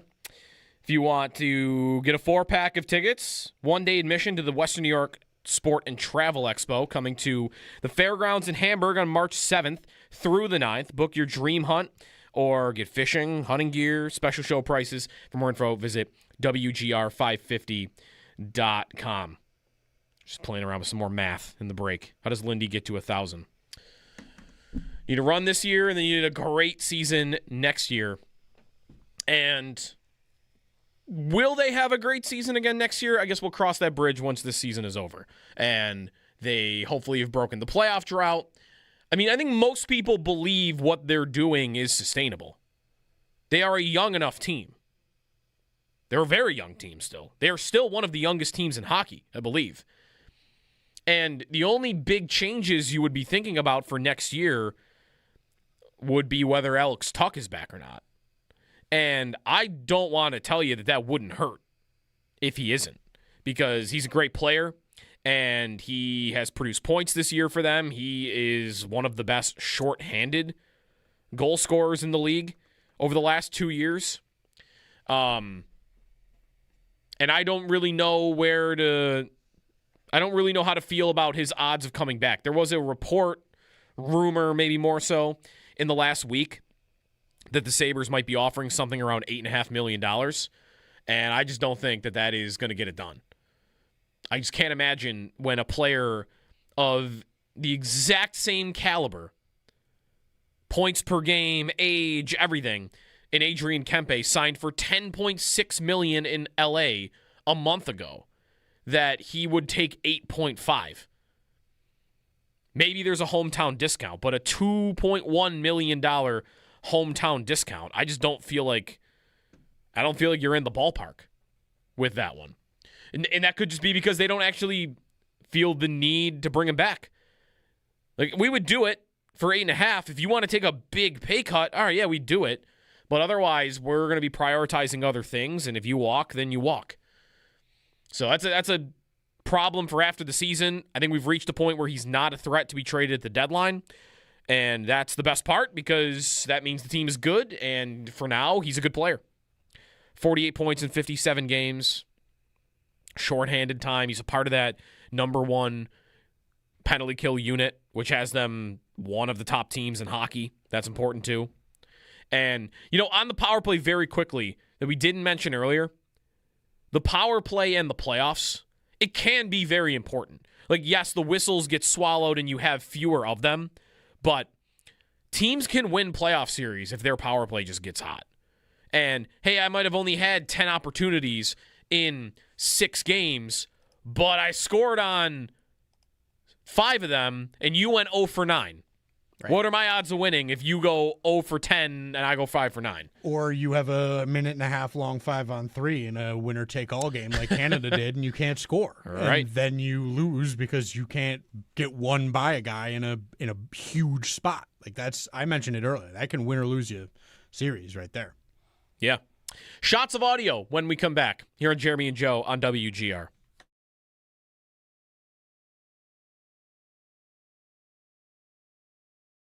The defensive effort, Paul, I mean, this includes Luukkonen and his effort, but I don't know. It's when I watch, especially when Samuelsson is out there, I feel like they are very good at shutting down other teams' top players. I mean, I saw when Samuelsson was out there last night, they outshot New Jersey 20-5.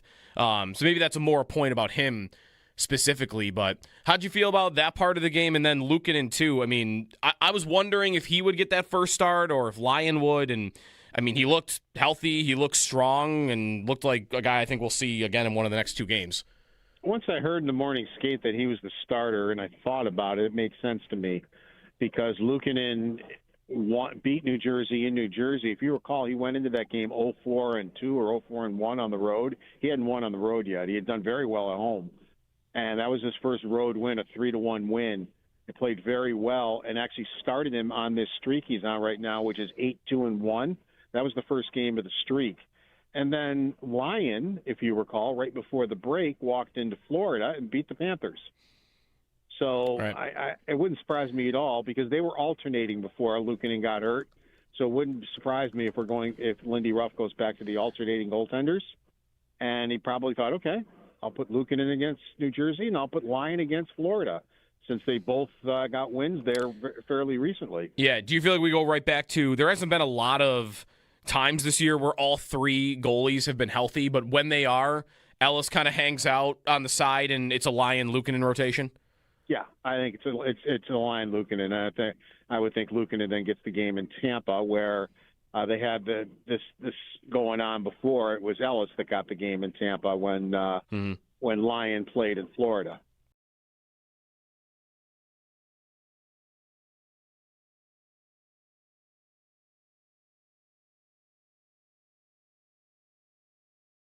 Last thing for you, Paul. So last night, we're going to start getting this a lot, I think, in the next week because the deadline's a week from tomorrow, trade stuff. And Vancouver scratched Tyler Myers last night because it sounds like there's a deal that's going to happen soon between them and somebody. Is that an idea that interests you at all, like him coming here and I would assume being like a third-pair guy at this stage in his career? Yeah, definitely would. He or Justin Falk would interest me. They both have 1 year left on their contracts for approximately $6 million, but and Myers has a full no trade, and he's from the West. He played in Buffalo, and then he's played in the West ever since then, since he left Buffalo and was traded to Winnipeg. So, and I read Dave Pagnotta said he's kind of balking at being traded. He wants to stay in Vancouver, but maybe he's warmed up to the idea if they pulled him out of the lineup and. Which they did last night, and so we'll see.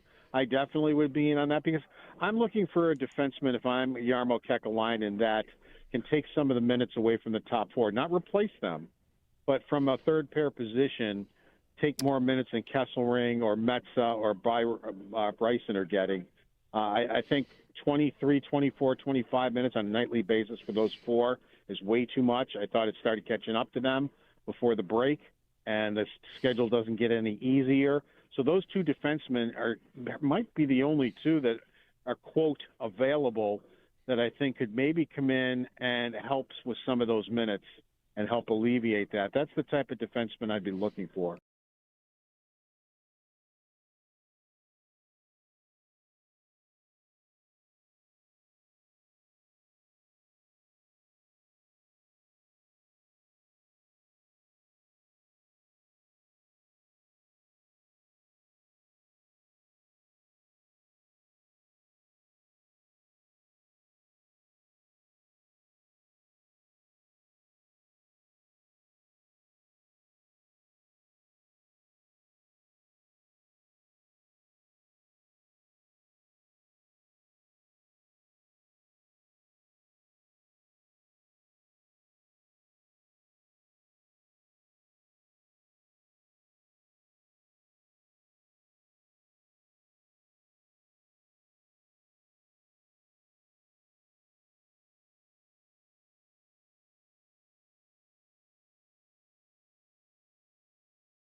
Drop pass picked off by Tage Thompson. Peyton Krebs is with him. Krebs bouncing. Puck scores! What a goal by Peyton Krebs! They team up once again, and the Sabres have taken a 2-0 lead with 9:24 to go here in New Jersey. back like they never left. The Sabres defeat the Devils 2-1 and set the tone in their first game back from the Olympic break. Tage Thompson and Peyton Krebs were the goal scorers, and Ukko-Pekka Luukkonen only allowed the 1 goal on 28 shots. They begin their Florida trip tomorrow, taking on the Panthers. Puck drop is set for 7 o'clock. The Rochester Americans fell short on the road to the Cleveland Monsters last night by a score 4-2. They look to bounce back at home tomorrow, hosting the Laval Rocket, with puck drop set for 7:05. Around the NHL, some games to watch as, scoreboard watch as the playoff push continues for the Sabres. Tampa Bay is in Carolina. New Jersey's in Pittsburgh. Toronto is at Florida. Detroit is at Ottawa. New York Islanders, they're playing Montreal. Philadelphia is playing the New York Rangers. And the Columbus Blue Jackets are in Boston taking on the Bruins. The Combine rolls on. Punters, kickers, defensive linemen, and linebackers begin on-field workouts today. For the latest on the Combine, you can follow along with Sal Capaccio on our website, WGR550.com. Around the NFL insider Jordan Schultz reports there's a strong belief former Saints quarterback Derek Carr is very serious about unretirement. ESPN's Adam Schefter reports the Panthers have been getting calls about Andy Dalton for a potential trade. And the Chicago Tribune's Brad Biggs reports the Bears have given linebacker Tremaine Edmonds permission to seek a trade. That's your Paddock Chevrolet Sports Update. Paddock Chevrolet with you for the extra mile since 1935. I'm Joe Kelly on Western New York's Voice of the Fans, WGR.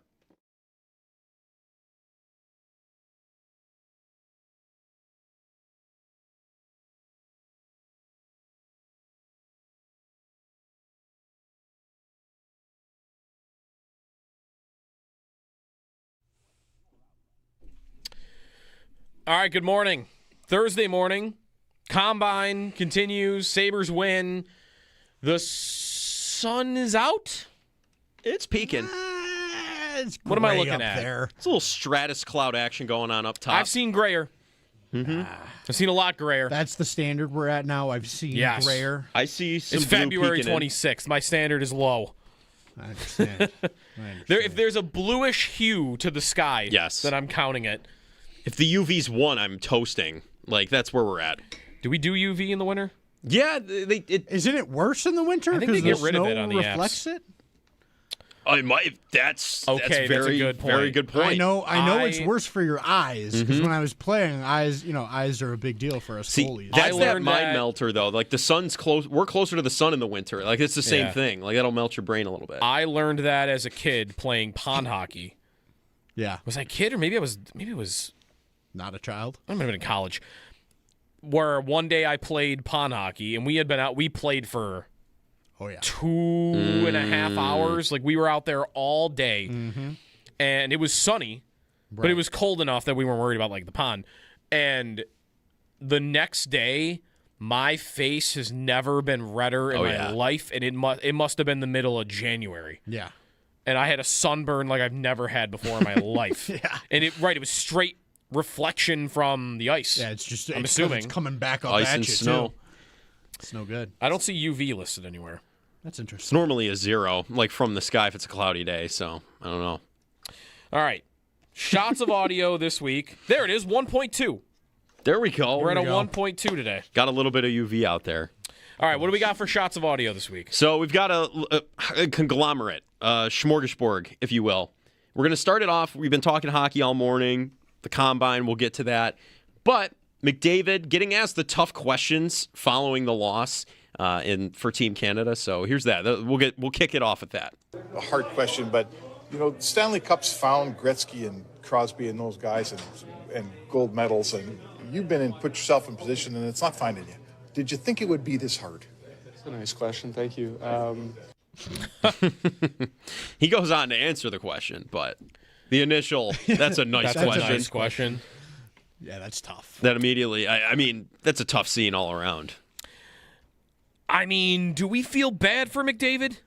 Yeah. I mean, he's being compared to the Josh Allen of hockey. Like, I absolutely feel bad. We feel bad for Josh Allen, right? I mean, I know he's our guy, but McDavid plays the most luck-driven, throw the dice and see what comes up sport that there is, and he's the greatest player alive right now. Like, I mean, Gretzky's alive, but like playing. Yeah. And he can't win because his teams keep coming up just short in the biggest moment. Right. And he, of course, he plays some factor in that. He could have scored on his breakaway on Sunday morning. Yeah, But he always gives you enough that you shouldn't use him as some excuse. I think he's similar to Allen more than any of these guys that had the you can't win the big one thing. Right. In that, because most of them do actually underperform. Like Peyton Manning actually did underperform in those big games for a while until he started doing it the other way. Right. Lamar Jackson, he actually does underperform in big games. LeBron got this a lot when? After he was terrible against the Dallas Mavericks in 2011. Generally, it does come with, you weren't as good as you should have been. And I feel like Allen and McDavid, for the most part, not perfectly, like McDavid has had these moments. You mentioned the breakaway. Allen had the Denver game. Right. I think for the most part, though, they have showed up in the big moments, they've lost anyway because of circumstances that are mostly outside of their control. So I feel for him. He is getting awards, though, while he's losing, and I think that's making it worse Yeah, for him. That's not good. He won the Conn Smythe, then he won the Olympic MVP. How do you think he feels after they announced that Olympic? And he's like, again? I have to win this damn thing again and not win the actual trophy? Would there be any criticism for McDavid in the two games that they lost to Florida, where Florida lifted the cup? He had 0 points total and is a -4 in those two games. Like, I guess I could reach for that a bit. Right. And the same with Allen. You can reach for, he had the ball at the end of all these games to go make his play and win, and he didn't. Right? Like, he did everything until the very last. Like, they did almost everything to singularly push their team to the pinnacle, but they just didn't come up with, personally, the last absolute cherry on top play to force their team into winning. Yep. I think both guys are undeniably great. They are both undeniably great playoff performers, and yet they both still have minute moments in those runs where they didn't quite get it over the line. Yep. You're absolutely right. McDavid in the playoffs. It's absurd. 150 points in 96 games. Yeah, he's unbelievable. Which is right on track with what he is in the regular season. And Allen's one of the greatest NFL playoff performers that's ever lived. And yet, they both still have yet to... They fall short. Lift the trophy. Who wins first?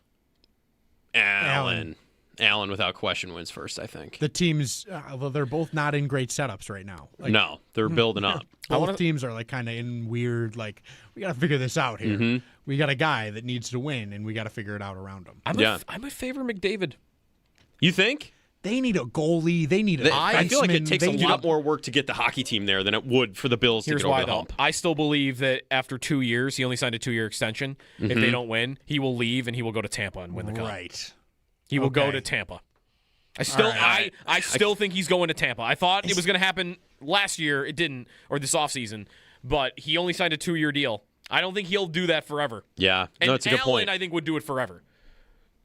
Allen will do it forever. Yeah, he'll stay here forever. He'll be a Bill till retirement. I don't think McDavid is the same. I like it. All right, what's next? We'll see. Up next, we'll go to the Combine.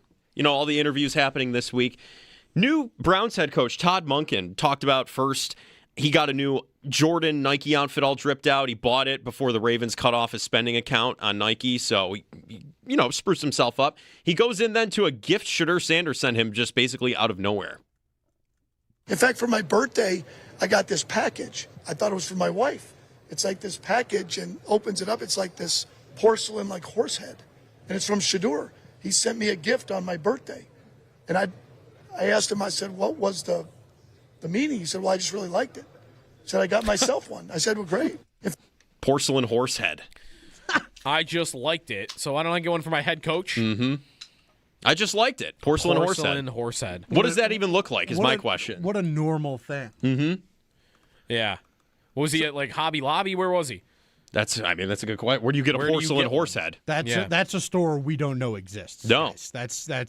This is one of those moments that reminds me how different our lives are from the people that we talk about every day. Oh, I see. Yeah. There's Shadur's going into some OVO store in underground somewhere to buy a porcelain horse head for $80,000 to send to his coach because he liked it. I've been to an OVO store. Have you? Toronto. I walked by one. Oh, okay. I walked by one. You've never been inside. Mississauga. There's one in Mississauga, too. There is. Mm-hmm. All right. What do we got next? Up next, we're going to take a brief recess. We're going to go to the sounds of baseball. Spring training.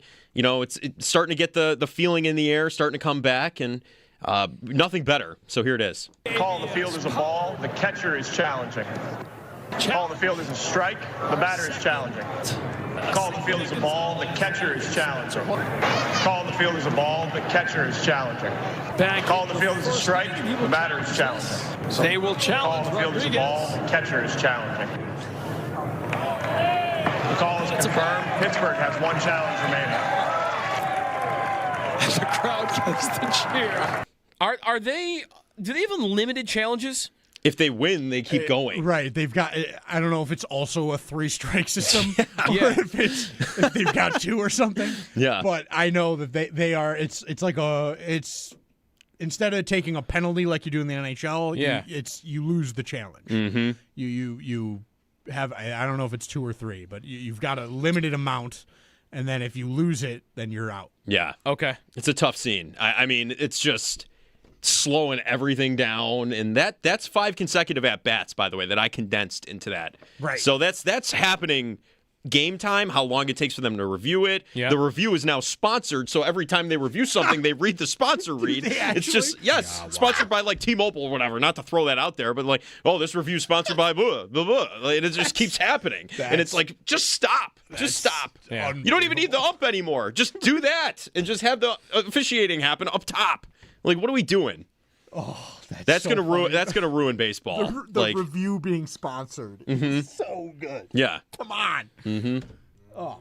Those are the sounds of baseball. It is absolutely the Greg Buck Bulgaria clip. If you don't know what I'm talking about, look it up on YouTube. It's hilarious. Mm-hmm. On baseball, the World Baseball Classic starts in 2 weeks. There are 20 teams this year. I think that's expanded. There are a ton of. There are 40 games before we get to the bracket part of it, I guess. And I don't know if this has always happened, but 4 different cities, they're going to play games in both Tokyo, Miami, Houston, and Puerto Rico. Yeah. I'm actually really fired up for it. It's gonna be fun. I've never been into it before. Me neither. But you throw some flags on that and you get team building, and I think I'm still on a baseball high from the World Series last year for Toronto. Yeah. That's part two. That's why, yeah. I'm fired up for it. March 6th, I think it all gets rolling. March 5th. I'm in the same spot because I went to Fenway for the first time last year. Okay, there you go. And I'm all in on baseball. Make my yearly trip to PNC in Pittsburgh. I love it. I'm going to see them play the Sox in the summer. Yes. Awesome. Baseball's back with all of the official reviews. Very exciting. To wrap things out, we listened to the Swedish hockey coach a little while back. Yeah. Just basically saying they have no chance, all of that. Will Wade here on NC State's second loss to UVA, pretty much saying the same thing. This is a little bit longer one, so sit with it, but it's crazy. Virginia go to the Final Four. They're a good team. The crowd was in here. Great tonight. They're one of the best defensive teams in the country. They're the 3rd best offensive rebounding team in the country. This is a really, really good team. And they steamrolled us. They're better than we are. If we played them 10 times, I'm not sure we could beat them. Maybe once.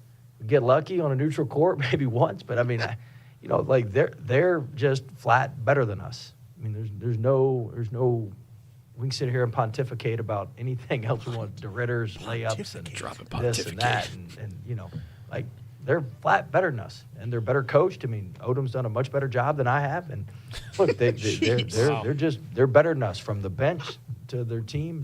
They're better than us. How many times did he say they're better than us? I don't know. We got pontificate in there as well. Man. See, that's tough because the Swiss coach that's World Juniors. Mm-hmm. That's a country against a country that you're grossly overmatched. This is a college basketball game between 2 college basketball teams, and that guy was just he's a better coach than I am. That coach is better than me. Their players are better than me. Their fans are better than ours. Holy man. I would not want to play for that guy. No. That stinks. No, it would be vibe killer immediately. Yeah. Do they play again, those two teams? Like, what's going to happen? Wow. That was their second loss to them, so they've played before. So Jeez. Tough scene all around, but that does it for the shots of audio on my end this week. All right. Torching them. I liked... What was my favorite one? I think that one just because you never hear that from a coach. I know, that's so... Might go with that one. It was so aggressive, too. It's your Outlet Liquor Shots of Audio, powered by Outlet Liquor. When you need to stock up, it's the place to buy a case. What's your outlet? Want a little instant trivia? Don't look at Twitter. Don't look at Twitter. Instant trivia for Owen and Joe here. NBC has released the ratings and the top 15 markets for the gold medal game between the U.S. and Canada. Okay. I'll ask you the top. There's a tie for fifth. So name me the top 6 markets in the country for watching the gold medal game. Okay, Buffalo. Yeah, I was going to say us. So this is the headline here. Buffalo, maybe not stunningly, but impressively at the same time. Buffalo #1 in the country. Wow. I mean, they call us a mid-market. A share, 17.9 rating, a share of a 50. That's why we talk about this game. So what that means, right? Doesn't that mean half the TVs Half in the the area were TVs watching the gold medal game? Buffalo had that game on. The #1 rated market in the country for the gold medal game was Buffalo. That's awesome. That's so cool. I love it. That makes me so proud. All right, Boston. Boston was #4. Mm-hmm. New York? No. What about a pocket not in the top 15. Wow. Whoa. What? With their, too much else. Couple fourth liners and last place head coach. No, I guess they didn't want to watch. Any Florida action in there at all? Yes. Ooh, Tampa? No. Sunset. Where What the is Panthers Tampa? play? Tampa is West Palm Beach, Tampa? No, I think that's No. Sunset. That's Florida. That's the. They're 13th anyway. They were on this list. There is a Florida city / market in here. Actually, this is where I haven't been everywhere in Florida, so I don't know in relation how close this is to Tampa. It's a large place. I'll give it to you. I think. Is it like Orlando? No, I think maybe even closer than that. Okay. Out here real quick. No, it's nowhere near Tampa. Oh, cool. I mean, it's on the same coast. I don't know. Fort Myers. Oh, okay. Fort Myers. Okay, so yeah, that's yeah. Fort Myers was #5. All right. Tied for #5. Chicago? No. Yeah, they didn't not have in the anybody. top 15.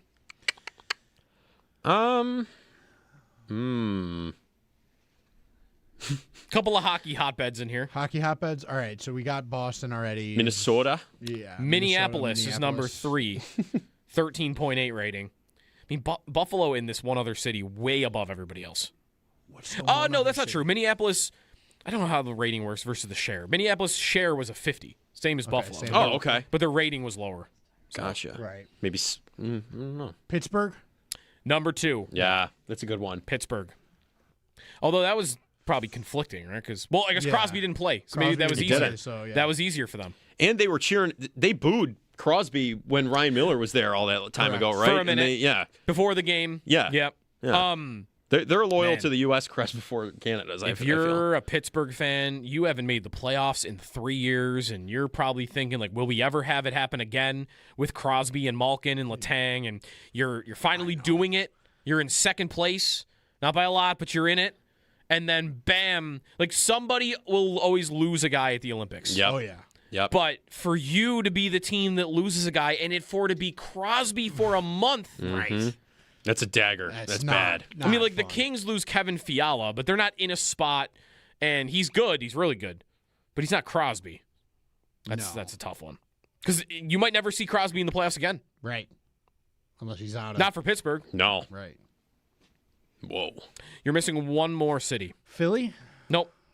Not in the top 15. What coast are we looking at here? It's got to be East Coast. It's got to be. You're in the Middle America? East to Middle East. Middle East U.S. Middle East U.S. Middle-ish East. What? We should be getting this. I don't know why it's not coming to me. I know. They have a nickname for themselves. A nickname for themselves. Now I'm all messed up. Which, if now I'm thinking of nicknames. To earn this nickname, you've got to be on this list and be in the top 5. Or you shouldn't be allowed to have the nickname. Detroit. There it is. Mid-East. You're absolutely right. The middle, right? That's right. Middle East. That's a middle-ish East. I don't US. know how that wasn't rolling off the tongue at the beginning. Yeah, I don't know how I didn't guess that third. Mm-hmm. The other markets that were just behind: St. Louis, Cleveland, Milwaukee, Dayton, Providence, Columbus, Hartford, West Palm Beach, and Cincinnati. You had a lot of Ohio in here. Ton of Ohio in the top 15. Is there some disproportionate amount of Ohioans? What are they? Ohioans? Good question. I don't know. I mean, they've got the Blue Jackets, but yeah, I love Werenski and watching him play. Oh, he's so good. Some of those American, like Werenski and Slavin, McAvoy, all of them, awesome. I have such an appreciation for all their games. They're so good. They are so good, and they are so. A lot of them are underrated, I think. Like Slavin specifically. Yes. Werenski scores 20 goals a year now, so maybe he's off that list. I don't think a Canadian defenseman makes Team USA other than Cal McCarr. Oh. Wow. Who's Morrissey taking out? Because that's their next guy. Sanderson, maybe. Maybe. But Sanderson's pretty darn Sanderson's good, too. really good now. He's quietly really good. I mean, he hasn't had a good year, but Adam Fox won the Norris 3 years ago, and he's not on Team USA. And really, I don't even think came close to making Team USA. No, it seemed like he was never even considered. He was on the Four Nations team last year. Right, and made that bad play that led to the McDavid goal. I guess it was 5 years ago he won the Norris now. Man, that makes me feel old. That Adam Fox won the Norris 5 years ago? That's not cool. Is he getting traded? What are the Rangers doing? I want to start looking at the bad teams and figuring out what the Sabres can pick from them. So I've done that a lot with St. Louis. There are 6 guys on the Blues that are interesting to me. Calgary is this. Vancouver is this. The Rangers are in dead last. Aren't they just crashing and burning with Drury, and he's just going to try and keep it on the rails? I can't believe they're letting him continue. It's unbelievable. Next year, Drury is they let him write the letter to the fans saying that they're going to go to the bottom, basically. Right. The decision to trade for and then make JT Miller your captain should be enough to get any GM in the league fired, no matter your history. I don't care who you are or what you've done. That is, what do you think you're doing? You just lit a nuclear bomb in your locker room. Yeah. And gave it and you gave it to C. You didn't even just bring that guy in. You made him king. Right. That's crazy. That's crazy. I don't want him. No. I don't want him, and I don't want Trocheck. No. Trocheck, to me, would be better than Miller, but he's cheaper. Lindgren. He's face-offs. Lindgren on D is a pretty nice, nasty player. I don't know if maybe he's we were talking about Falk, maybe he's too good for what we're looking for earlier. Lindgren might fall into that category as well. Yep. Are they, though, blowing it up with the big trades? Are they calling teams about Fox? Are they willing to take calls on, he's hurt, but Shesterkin? How far are they going with it? If they're rebuilding like they say they are, Zibanejad, 32 years old. Shesterkin, 30 years old. Fox, 28 years old. Shesterkin would be a real That's a monster to have out there on the block. That's a monster trade. Yeah, that is. How far do they want to go? Lafreniere has no trade protection. He's also not that good to me. He's fine. Lafreniere, middle six guy. I like him. All right, you want him? Player. I'll take him. Yeah. What gets me him? Jack Quinn and second round pick. Jack Quinn has more points than him this year. Yeah. I know he's not overall. It's a very different player. Yeah. To me. I guess I'm just trying to figure out what level of move they're really gonna pull off here, and what's right to expect, what's right to hope for, given where they are in the standings and the new GM. I think I'm letting myself get really high with expectation because of my excitement that it's not Kevin Adams anymore. That is calling around, looking for these moves and trying to get a deal done. He never made a good ad trade. He made hockey trades that worked out. And he made subtraction trades, but the pick prospect for a guy to help make my team better right now in 7 years as the GM, he did it once, and it was Jordan Greenway. Yep. I got a guy now who's done it a lot. Yeah. And that's the move I need to make. Right. That's the job now is like get a guy. Go like And it's build. that type of trade. And when's the last time they made that type of trade and had it really work? O'Reilly? Right. When's the last time they made this deal that we want them to make next week? Where they went out and they traded guys that are not assets that are not on the NHL team right now in a move to make their current team better. When it was good, I mean, they traded for Wayne Simmons at one point, didn't they? And that he was played like 7 games. And then he kind of went away. They were 20 points out of a play. They were like 15 points out of a playoff spot. But that was like a buy move. Right. It was hilarious at the time. It was like a fake buy. Right. Like Botterill, it was totally fake. Yeah. That it move. was really funny. I mean, they have not really done this in a decade. Like Murray was the GM. Right. And he maybe was a little psychotic. He might have taken it too far, but he did it. Yeah. He did it twice. I'm ready for more. More than twice. 803-0550 is the phone number. The deadline, a week from tomorrow. In the Combine, we get some receivers that are going to start talking and working out in the next couple days as well. 803-0550 is the phone number. It's Jeremy and Joe. This is WGR.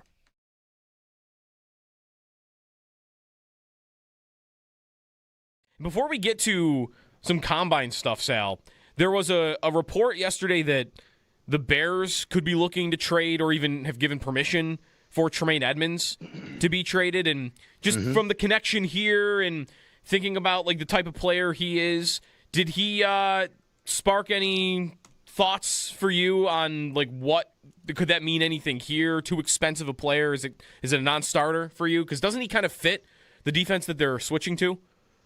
I've always believed Tremaine Edmonds is a more 3-4 inside linebacker than he is a 4-3 middle linebacker, which is what he played in Buffalo. I think he played 4-3 on the outside in Chicago. I've always believed 3-4 is his better fit, but I think that ship has sailed as well. I know like the joke is how young he is. He's not as young anymore, obviously. And, we've seen that play out, and Tremaine never fully became the physical freak that people thought he would be when he came in this league. He had trouble shedding blocks, getting off blocks sometimes. He also made good plays. I don't think he gets enough credit sometimes for the plays he did make or, the fact that he was a pretty solid player when he was here. He just didn't make splash plays, I guess. He didn't make enough game-changing plays.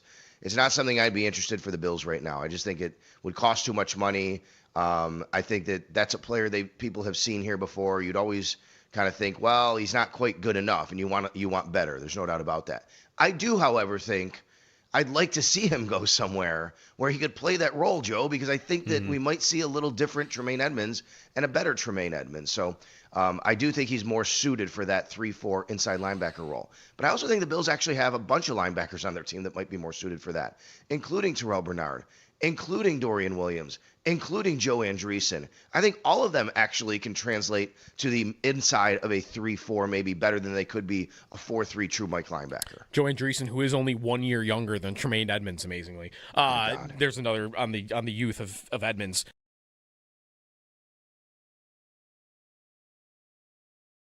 Last thing for you, Paul. So last night, we're going to start getting this a lot, I think, in the next week because the deadline's a week from tomorrow, trade stuff. And Vancouver scratched Tyler Myers last night because it sounds like there's a deal that's going to happen soon between them and somebody. Is that an idea that interests you at all, like him coming here and I would assume being like a third pair guy at this stage in his career? Yeah, definitely would. He or Justin Falk would interest me. They both have 1 year left on their contracts for approximately $6 million, but and Myers has a full no trade, and he's from the West. He played in Buffalo, and then he's played in the West ever since then, since he left Buffalo and was traded to Winnipeg. So, and I read Dave Pagnotta said he's kind of balking at being traded. He wants to stay in Vancouver, but maybe he's warmed up to the idea if they pulled him out of the lineup and which they did last night, and so we'll see. I definitely would be in on that because I'm looking for a defenseman, if I'm Jarmo Kekalainen, that can take some of the minutes away from the top four, not replace them, but from a third pair position take more minutes than Kesselring or Metza or Bryson are getting. I think 23, 24, 25 minutes on a nightly basis for those four is way too much. I thought it started catching up to them before the break, and the schedule doesn't get any easier. So those two defensemen might be the only two that are, quote, available that I think could maybe come in and help with some of those minutes and help alleviate that. That's the type of defenseman I'd be looking for.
Just like our systems in place in the building, position groups, that's something after every season that we look at and we're like, all right, what do we have to do differently? Who do we have? What are some different pieces that we can use? And look, there's a lot that obviously goes into it, right? It's,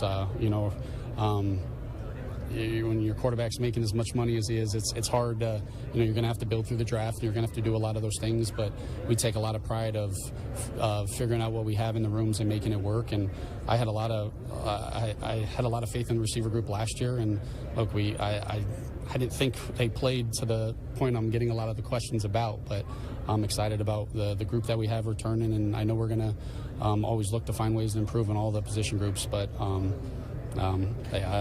a receiver at heart, so I'm always going to want wideouts. It's natural. That's Joe Brady with John Scott at the Combine. I just can't believe we're still doing two things there. One, that's hard, guys. Josh Allen, he makes a lot of money. Last season, Josh Allen had the 10th highest cap hit amongst quarterbacks, and he is the best quarterback. Teams that had to pay their quarterbacks more on the cap last year than the Bills: the Chargers, the Dolphins, the Falcons, the Raiders, the Cardinals, the Ravens, the Bengals, the Rams, the Cowboys. You're not paying Allen $70 million while everybody else is paying their guys $50. You paid him last year on the cap $36 million. The Cowboys were paying Prescott on the cap more than $50. So it's totally over-exaggerated. This year, before a restructure, he's not even number one. He's fifth. And after a restructure, who will he be below? 3 or 4 guys. He'll be 10th again. And the receiver part of that, the bewilderment with, it's kind of strange to me that I'm getting all these questions about receiver. I didn't think they were that poor. Really. It's like they don't know that every receiver they've brought in has played at the worst play of their careers with this coach in this offense. And I'm not here to defend how, amazing they are.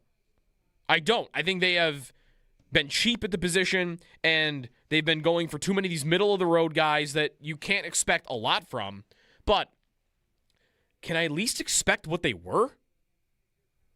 Josh Palmer comes here. Okay, fine. I'm not supposed to expect him to be a 1,200-yard receiver and become some all-pro or some Pro Bowler with Josh Allen in the Bills' offense. Okay, fine. I won't expect that. But can I get what I had? Can I get what he was with the Chargers? And I know there's going to be injuries mixed in here. That's definitely a part of it. But it's not like I'm seeing signs that these guys were going to be productive even before the injuries. Josh Palmer, before he got hurt this year, had one game with more than 2 catches.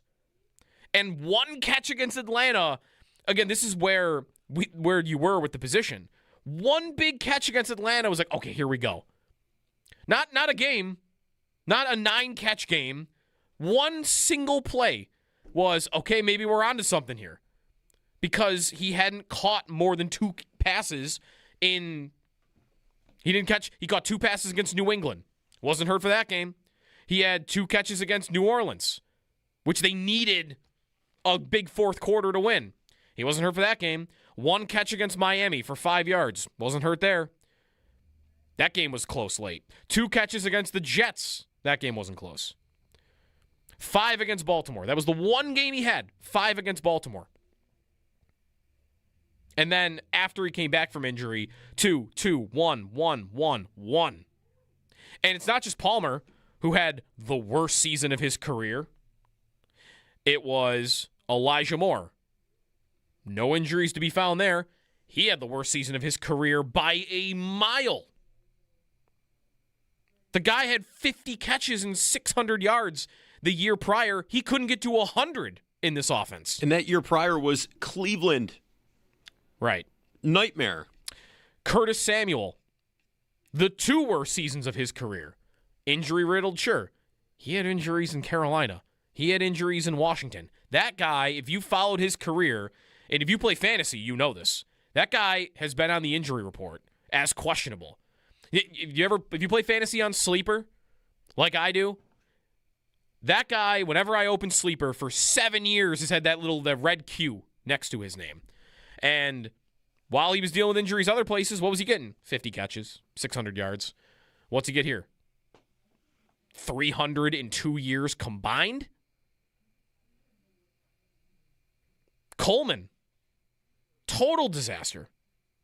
Regressed from the year prior. Just, how could you possibly be confused at all as to why you're getting questions about the position when everybody that's come here at that position for the last 3 years has seen, other than Khalil Shakir, everybody else has come here and played the worst football of their careers at that position. I can't believe it would possibly be this great mystery to them. And the Allen cap hit is the more important comment there anyway. It's not preventing you from doing these things. I mean, Jeremy makes the point all the time that Allen's cap hit isn't the thing doing it. The Lions have a cap hit for Jared Goff this year that's $13 million higher. But they're managing to pay a lot of these other great players. Why? Because they're drafting them. And then they're paying them. St. Brown, Jamison Williams, Hutchinson. Hutchinson was a high pick, so that's easier. But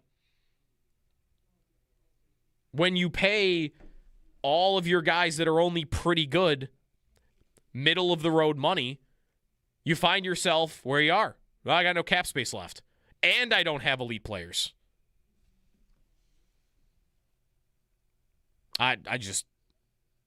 It's crazy. It's how they found themselves in this position.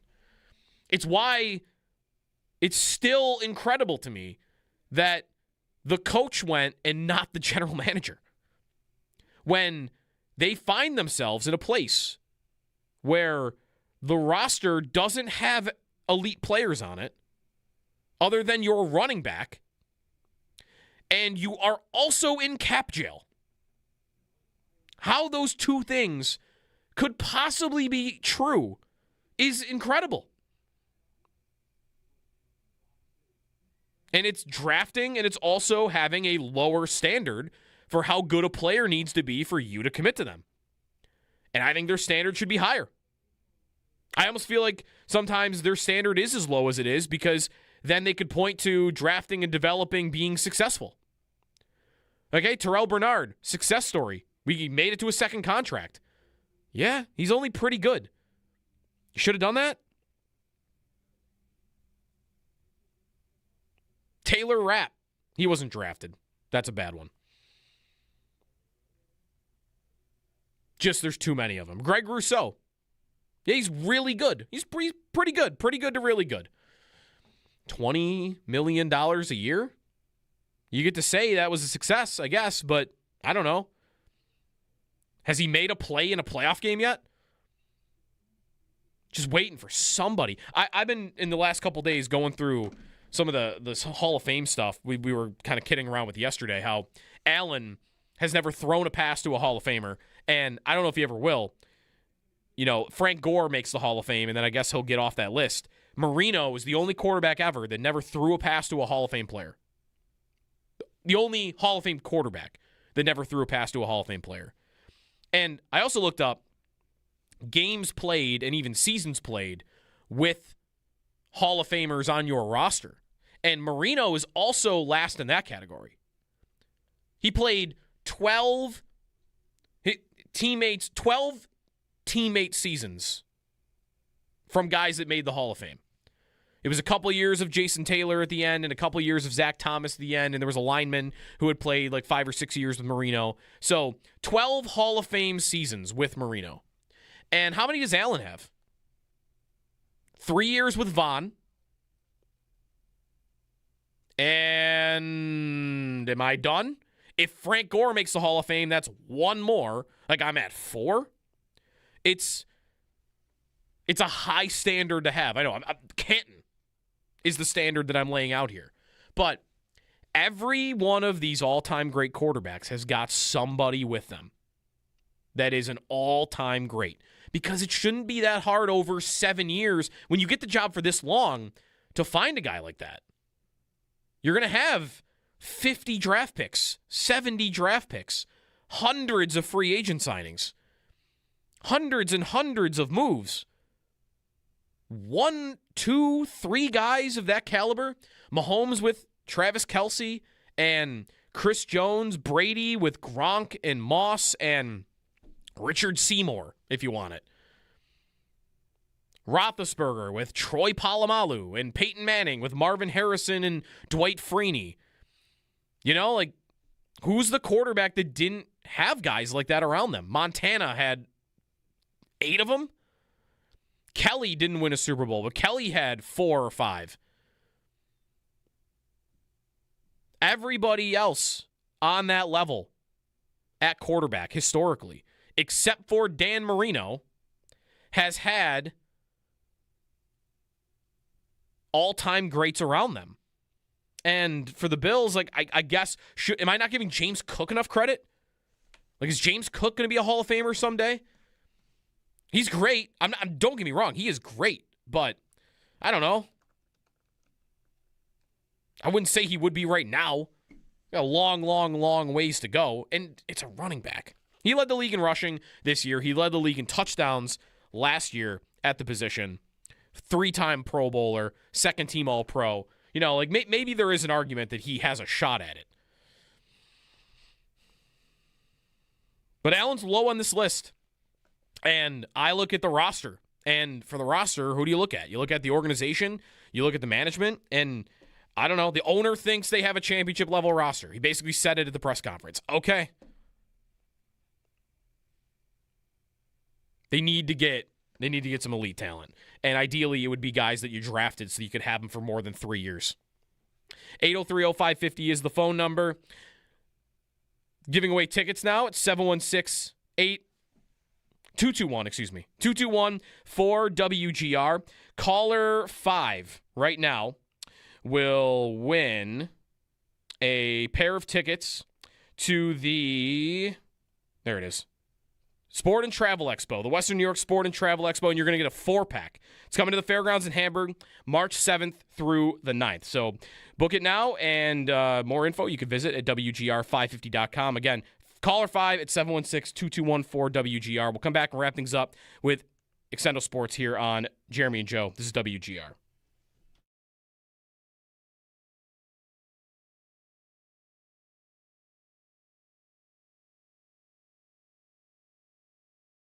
So the game last night, Paul, they win 2-1. And how about Thompson? Like, how you felt like he started the game, and then for him to, because there were a lot of questions. I mean, Lindy talked about it, like, would they limit his minutes, or how ready would he be for this game? And I don't know how you felt about him shift by shift, but obviously both goals he has a huge hand in. Yeah, he thought he was a little rusty to start since he hadn't been on the ice for a bit, and he went through everything that he went through. And he and I kind of thought when I was talking to Bulldog on the pregame, I kind of felt this game would be an adrenaline game for him, and I think it was. Once he got going, he looked like Tage Thompson. It looked really good, and yeah, it didn't look like they were limiting in his minutes at all. I mean, he was regular shift. He was out there. He was ready to go. He played really well. Where I would worry about it if I were Lindy Ruff is, all right, you got him through the first game. You have 3 and 4 days. There's going to be a practice day and then back-to-back. Right. I think I'd be more worried about the back-to-back than I was the first game coming back. So, we'll see if it was adrenaline or if he just is pretty good and in good shape. And, I'm almost wondering if they'll have him practice today. Or if they'll just give him the day off and let him get there and start the game tomorrow.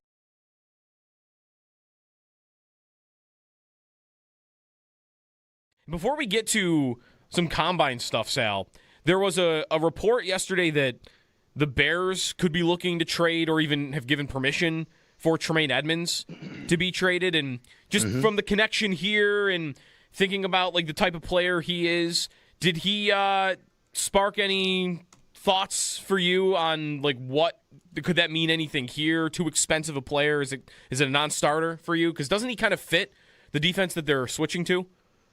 I've always believed Tremaine Edmonds is a more 3-4 inside linebacker than he is a 4-3 middle linebacker, which is what he played in Buffalo.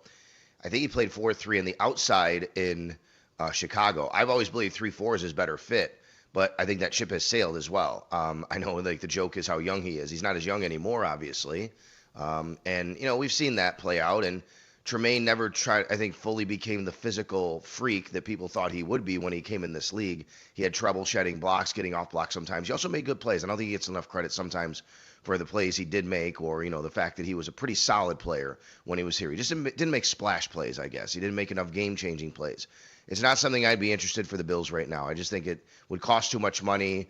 I think that's a player people have seen here before. You'd always kind of think, well, he's not quite good enough, and you want better. There's no doubt about that. I do, however, think I'd like to see him go somewhere where he could play that role, Joe, because I think that we might see a little different Tremaine Edmonds and a better Tremaine Edmonds. So I do think he's more suited for that 3-4 inside linebacker role. But I also think the Bills actually have a bunch of linebackers on their team that might be more suited for that, including Terrell Bernard, including Dorian Williams, including Joe Andreessen. I think all of them actually can translate to the inside of a 3-4, maybe better than they could be a 4-3 true Mike linebacker. Joe Andreessen, who is only 1 year younger than Tremaine Edmonds, amazingly. There's another on the youth of Edmonds.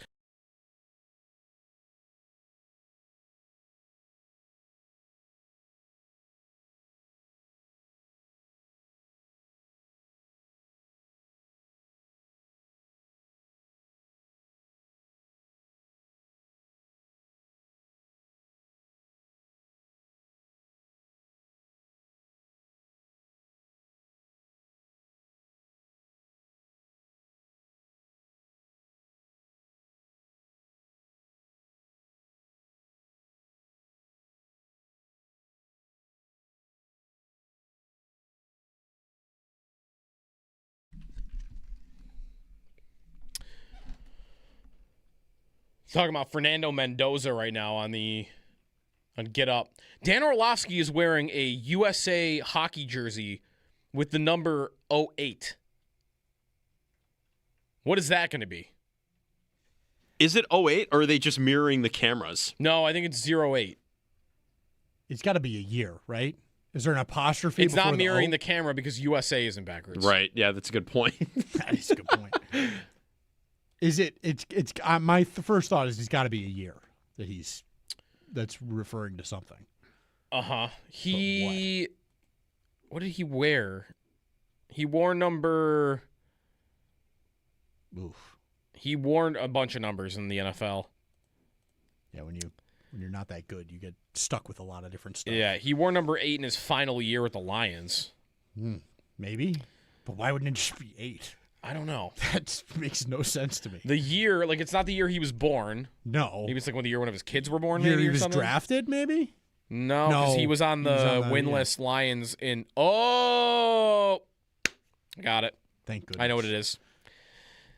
So it must be some sort of joke for him. What a waste of a jersey. The 2008 0-16 Lions that he was the starter of. Oh, man. Okay. It's got to be it, right? Gotta be. But what? I don't understand the O still. Why would you? Yeah, well, that's it's because it's 2008. Yeah, but that can't be the name. The name on the back must be 0-16 or winless or something like that. I don't know. Just loser. That would be funny. That would be awesome if it was just loser. But why would you do that on a USA hockey jersey? Yeah, it just doesn't. I don't get it. It's such a weird. I don't think I get it. It's a weird bit. I don't like it. I don't either. Weird bit. It's a waste of a jersey, which, by the way, nobody can get their hands on. Oh my gosh, that story. We haven't even talked about it. You don't make. Oh, now I'm even more mad. No one can get a hockey jersey, but Dan Orlovsky got one. And he's got 08 on it. And that's this year's one, I know, because it's got that little, what do you call it, at the collar. Where the shield used to be. It's got, on a normal NHL jersey, it's got a design thing. The story here is that Nike doesn't have jerseys ready to go for people because they didn't anticipate the upset of the U.S. winning the gold medal, so they didn't make them beforehand. There's two problems here, though. One, if you're Nike, this was not the Miracle on Ice. Right. The U.S. was, in some places, plus 170 to win the whole thing before the tournament began. They were almost a co-favorite. This is not a surprise that they were able to win it. And two, they're not taking pre-orders. How about at the very least give me, hey, we made a mistake here. We don't have them ready to go. But you want a Tage Thompson USA jersey? Here's what you can do. Pay for it now. Give me your info. And we're going to make them. And then we'll see you in a month. We'll send it to you in a month. Or a month and a half. 2 months. Something. As far as I could tell, I read this yesterday, they weren't even taking pre-orders. They're just deciding, no, you're just never going to get one. That's insane. Why would a company do that, though? That's unbelievable. Just, lighting money on fire. That's why I almost feel like the pre-order thing can't possibly hold. Yeah, that can't be right. Just got to go to the third-party knockoffs now. How do you not make enough jerseys? You make there's 2 Super Bowl hats every year. You can't have enough. It's not even like it says winner or something on it. Okay, so this is, I guess, for Nike only. Now, someone forwarded this to me that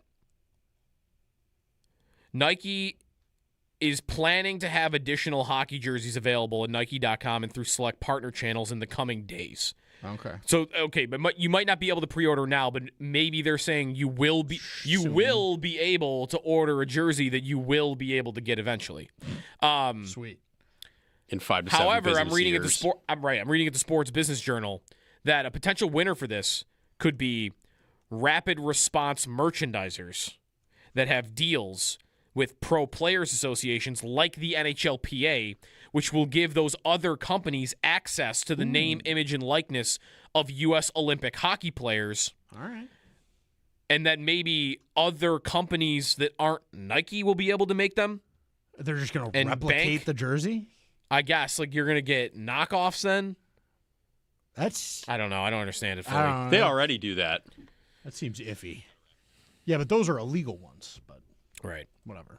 All right, we'll keep an eye on it. I think the Sabre store had some, but they're gone now, and maybe they'll be getting more in. I don't know. All right, that'll do it for us today, and we'll talk to you tomorrow here on Jeremy and Joe. Stay tuned. Extra Point Show on the way.